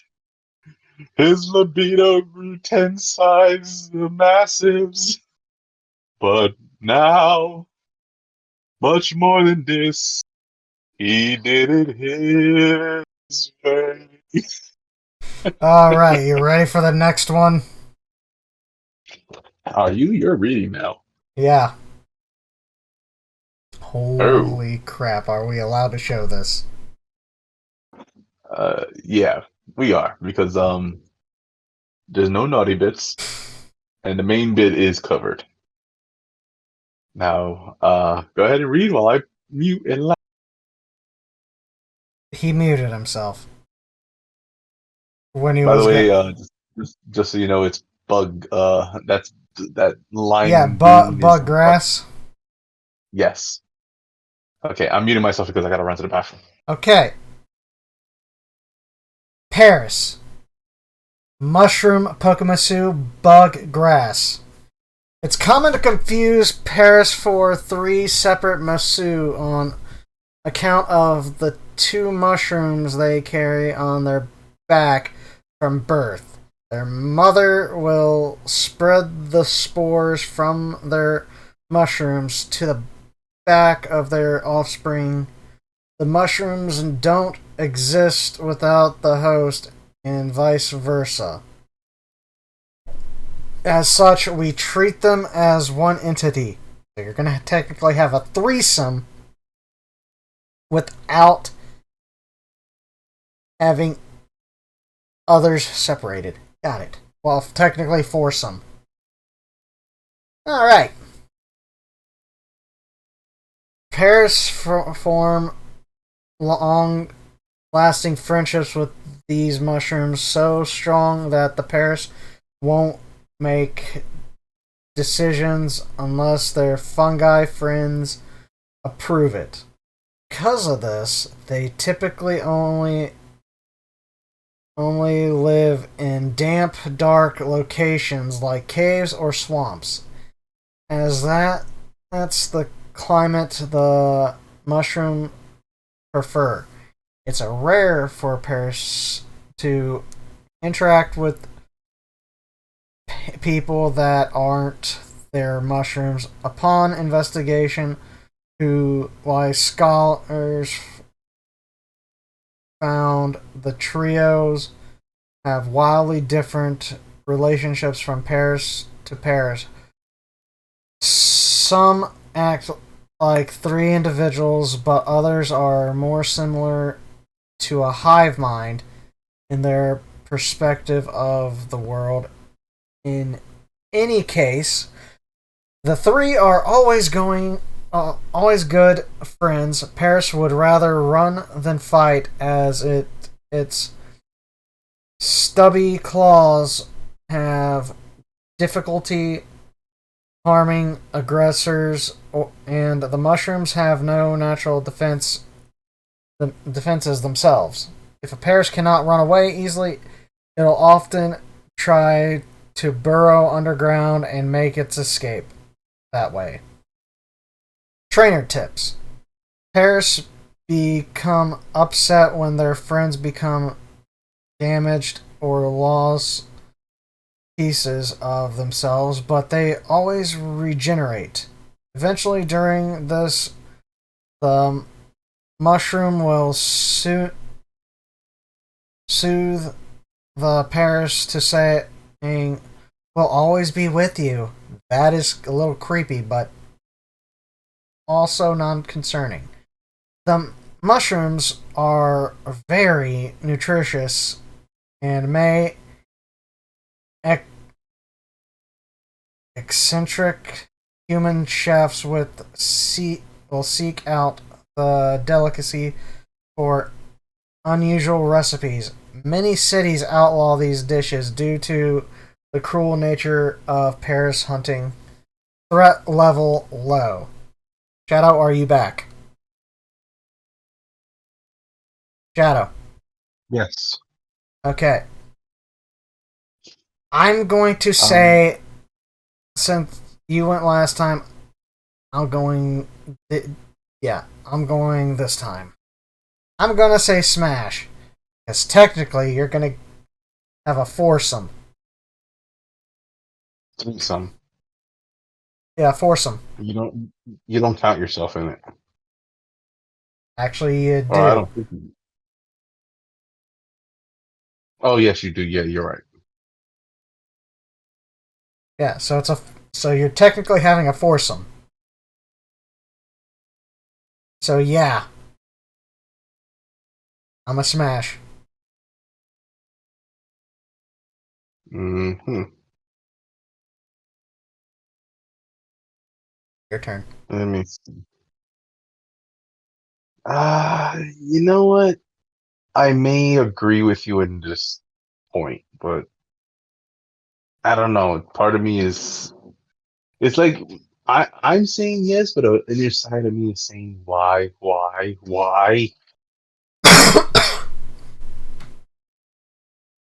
Because it's All right, a type of creepy crawly. I guess. I don't Next. know. Oh. Dear Lord. Okay, go ahead.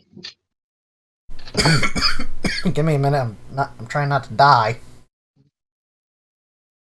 Okay.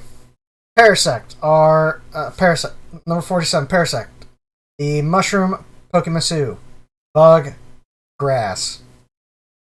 Parasect are the result of Paris mushrooms growing to the point that they completely merge with the host. Paris body, the eyes of the Paris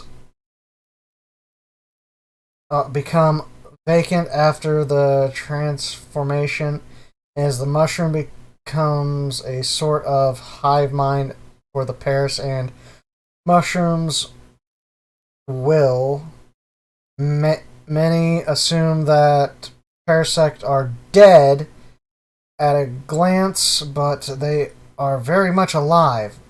Much like the predecessors, they live in isolation. They make their homes by hollowing out dead trees to form hovels. They they dry roots and vegetables they gather to store and eat later. To avoid running into other masus or people, parasites typically gather these in the dead of night. Most humans jump to the conclusion that parasites are a fungal consuming an innocent masu and consider them ab- ab- abhorrent, well meaning people will even attack parasect on sight in an attempt to free the Paris from distress. Parasect doesn't see it this way, and the Paris is now together with them as one. Parasect are a rare example of Masu that grows weaker when it goes through metamorphosis, as their larger size and slower movement make them even easier targets than a normal Paris. They rely on hiding from threats rather than confronting them. Trainer tips.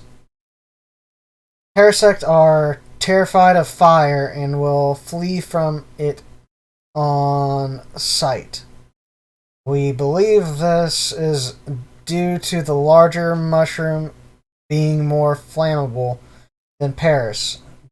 Because of this, Parasect light their homes with rare glowing mushrooms instead of traditional light sources.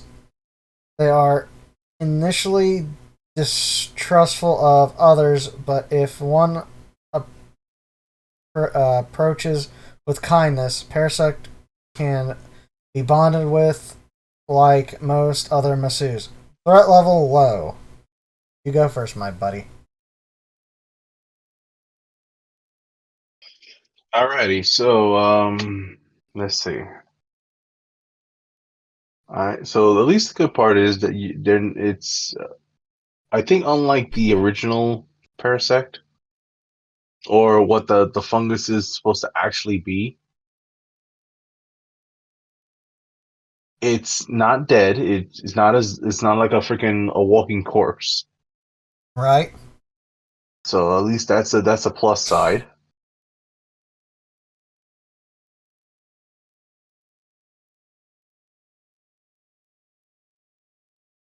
Excuse me. They're not dangerous.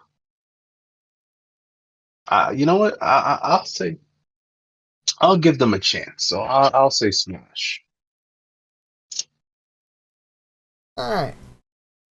My turn. I'm also go smash. Because one, I've always had a fantasy of having a threesome. And two, I would want to see how they decorate an actual house. Because one, they said that they decorate with glowing mushrooms. Now, I wonder what different color mushrooms there are. That's a cool thing to do. All right, ready for the next one, Shadow? Even you are. Holy shit. Um, I you're up, feel like buddy. you're gonna get demonetized. What are you talking about? I don't make money on here. Not true that. Alrighty. Number 48, Venonat. Insect Pokemusu. Bug poison type. Often mistaken for a purple tumbleweed, weeds, Venonat are an energetic Masu completely covered in purple fur. Their limbs barely exceed the length of their long coat, and their bright red eyes consist of thousands of smaller eyes that look in all different directions. Well, in all directions, I should say. I'm sorry. This gives them some of the best vision and of any Pokemusu on record. Venonat rarely live in one place for long. They prefer to constantly be running around in the moonlight.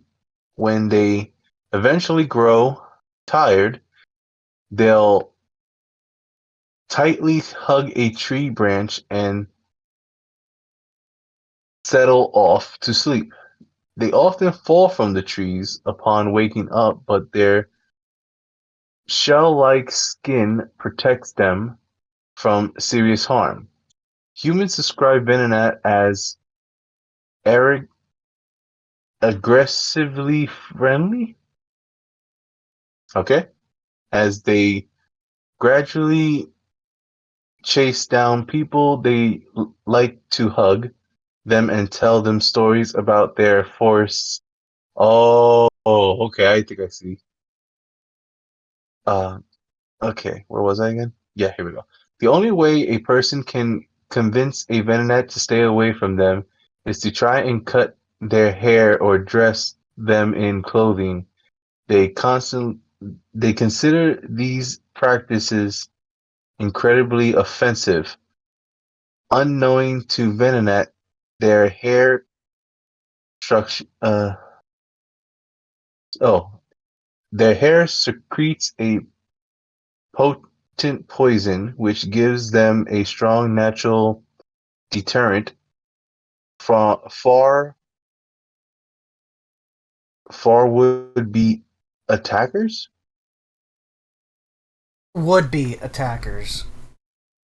Yeah, deterrent for would be attackers. Okay, touching their hair isn't enough to be affected, but entangle in ingesting. Oh, but ingesting it can cause blindness, shortness of breath, and heart problems.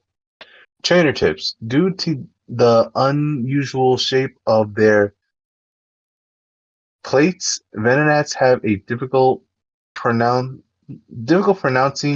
the letter D. So the most common way they refer to new friends in Fern is Fern. Okay,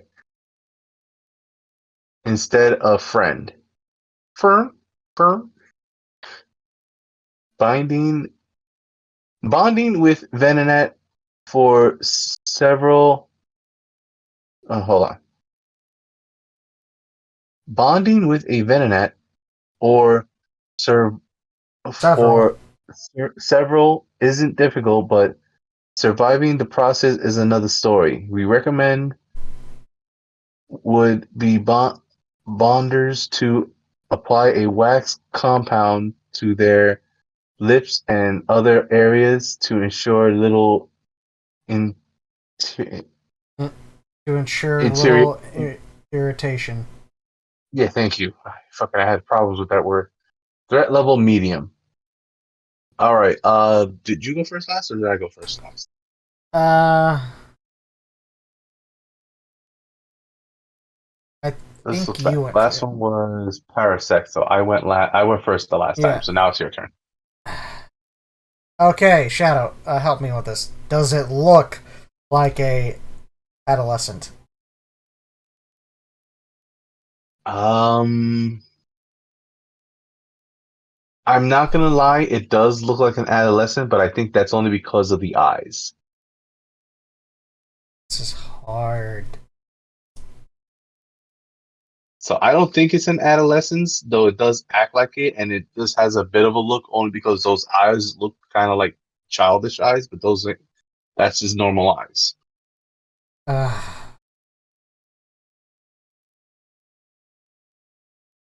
I'm gonna say. God. I don't know what to say. This is difficult. Well, if you can't think about the looks, think of the other two things: threat level and Yeah. the info. So go with those if you can't decide the looks. Uh, I'm gonna have to go with pass, but I will want to bond with it. But I'm gonna have to pass due to the fact of the irritation.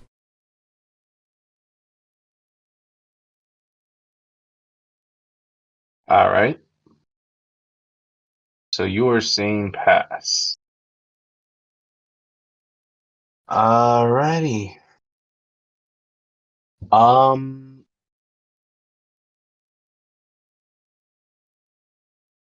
I probably will be different. I probably will smash. Though it does look like an adolescence, it is not. They are quite they do act quite childish, but that's just their energetic behavior. Though irritation is a problem, they do have a solution, which is wax, which does help. That, or you could eat as a substitute, you could use coconut oil.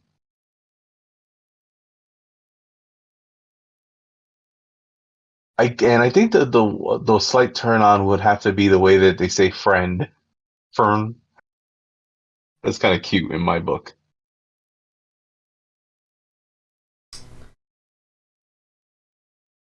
All right, you ready?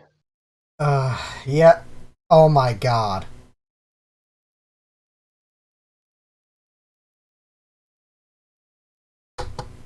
49. Venomoth. Poison Moth Pokemusu. Bug poison type.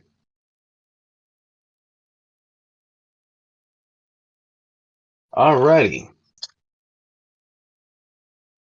I'm stuck with one fucking word. Okay. The Gargan Gargantuan? Gargantuan Venomoth is a lilac purple Masu. Mm-hmm. Sometimes these words will tell you.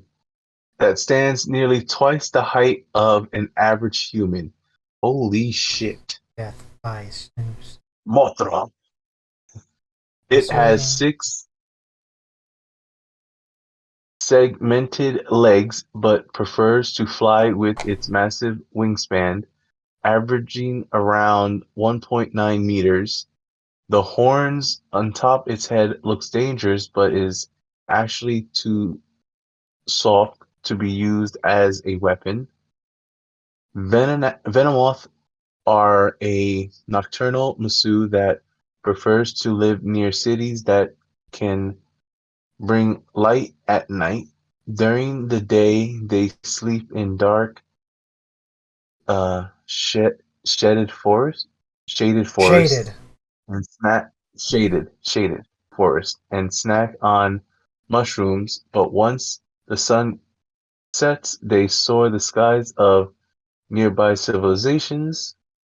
In particular, they like Pikachu towers, since their magic experiments are so shiny. It's rumored that Venomoth's horns are a magnet for human emotions, letting the Masu understand people much easier than other Masus. It's use it uses this ability to help sad people by lifting them into the night sky so they can experience the same joy of flight as Venomoth does. However, they do this without permission. When a Venomoth flaps its wings, it scatters a thick toxic powder. This res- resides no redu- Residue. I hate when they separate the words. This Residue. residue isn't lethal, but leaves those touching it paralyzed. This causes Venomoth to affect anyone near them or anyone they may be carrying, often without them realizing it. Trainer tips. While Venomoth, oh fucking hell. While most Venomoths are harmless, there is a subspecies of the Pokemusus with darker wings that scatter a deadlier poison powder. It's recommended to stay away from these Venomoths. Towers with fragrance visited from Venomoths often have lamp clubs, which contains a fan of the Masu that will gather on top large structures with large light sources in an effort of gaining the Venomoth's attention. Threat level low. Your turn, best buddy, pal, friend. Yep. All right, so these are big. 6'2". Twice the size of humans. Mm-hmm. I am actually very interested. So all I wanna do is try to ride that giant woman, the giant woman. So I'm going to smash and pass onto Phoenix, who will say what he wants. I'm gonna smash that fluffy ass and cuddle in between them titties. Dude, you'll be able to ride in between them. I know, right? I don't care about being paralyzed. I'm gonna enjoy myself. Alrighty. All right. And now we are on the last two. Holy shit. God help me.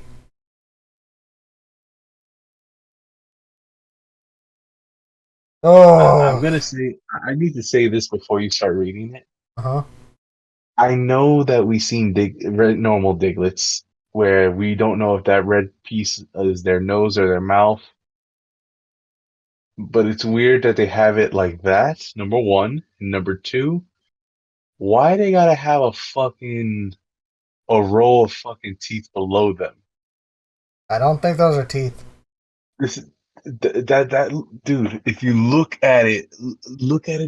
It almost looks like a fucking round mouth, and those supposedly rocks may look like teeth because if you see the on the left side of it, the inside of it, it almost looks like a fleshy color, like if it's a mouth. That In the could monster that could game, just be the rock. I know, but for some reason this is reminding me of a sandworm from the Monster Girl Encyclopedia, and if you've seen those damn things, which you should, if you have the book like I do, Mm-hmm. that looks like the sandworm where that's the mouth, and then its tongue is supposed to be like the girl. All right, now can I read? Yes, you may. All right, number 50, Diglett, mole Pokemusu. The small mole Masu Diglett is always buried in earth. They're completely brown in color, aside from the red circle on their chest, which is actually their heart. Holy shit, that is their heart. Their skin is incredibly soft and slimy. Ooh, I wonder what other parts are. Which We're down. perplexes researchers since the Masu spends most of their time digging through rough earth. Most Diglets live in a large enclave called Diglet Cave that connects Vermilion Port and Verdilion Town. Is that how you say it? I think so. I'm bad with these words just as you are. They're currently working on creating more tunnels that connect Vermilion of various parts of the continent, which they rarely venture outside of. Since sunlight hurts their skin, Diglett are one of the most collaborative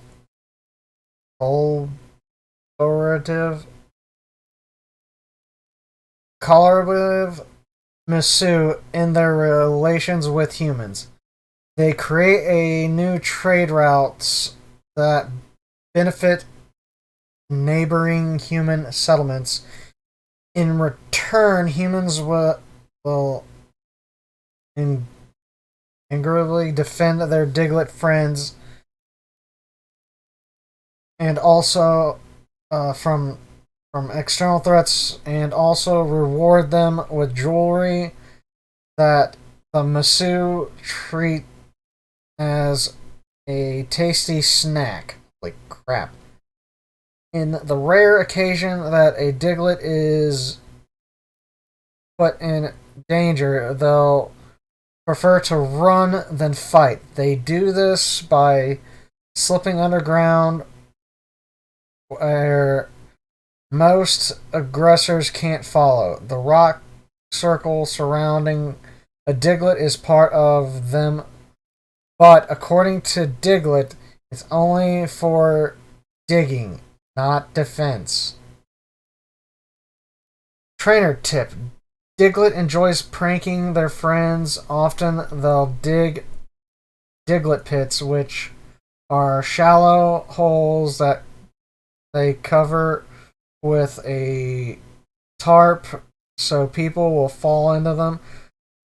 There, the Masu will hug their victims until they are satisfied. It's unknown what a Diglett looks like below the surface of the ground, as they always shy away from the topic when asked. Even those that have bonded with them haven't a clue on this topic. Threat level low.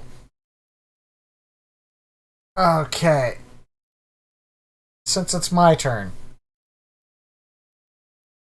I'm a smash for two reasons. One, the hip, the thighs, and the stomach and the tits. And also, I bet she's a very great cuddler because of how soft her skin is.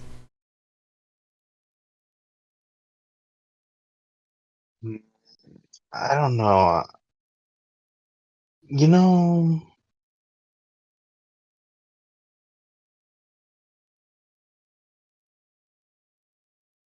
What? it's hard. This is hard actually for me. I don't know how to feel about it. Yeah, it's hard on you.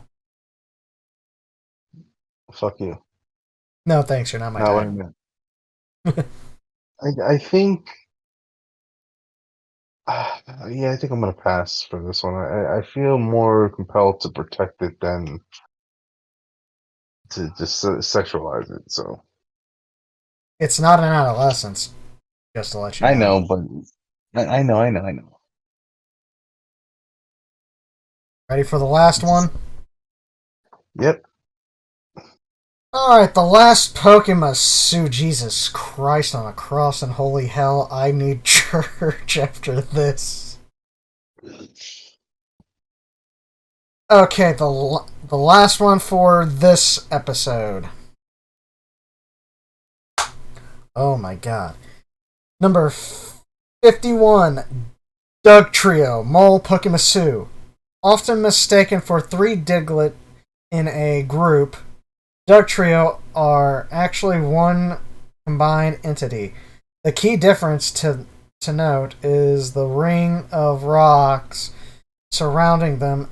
Each Diglett will be surrounded by a ring of their own, but Doug Trio are three Diglett surrounded by one large ring. Otherwise, the two are almost identical in appearance. Duck Trio live in the same colonies as their Diglett counterparts, but it's uncertain what their relation to Diglett is. The three always have similar personalities, which implies they could be a sort of hive mind, but they also bicker frequently, which seems to insinuate the opposite.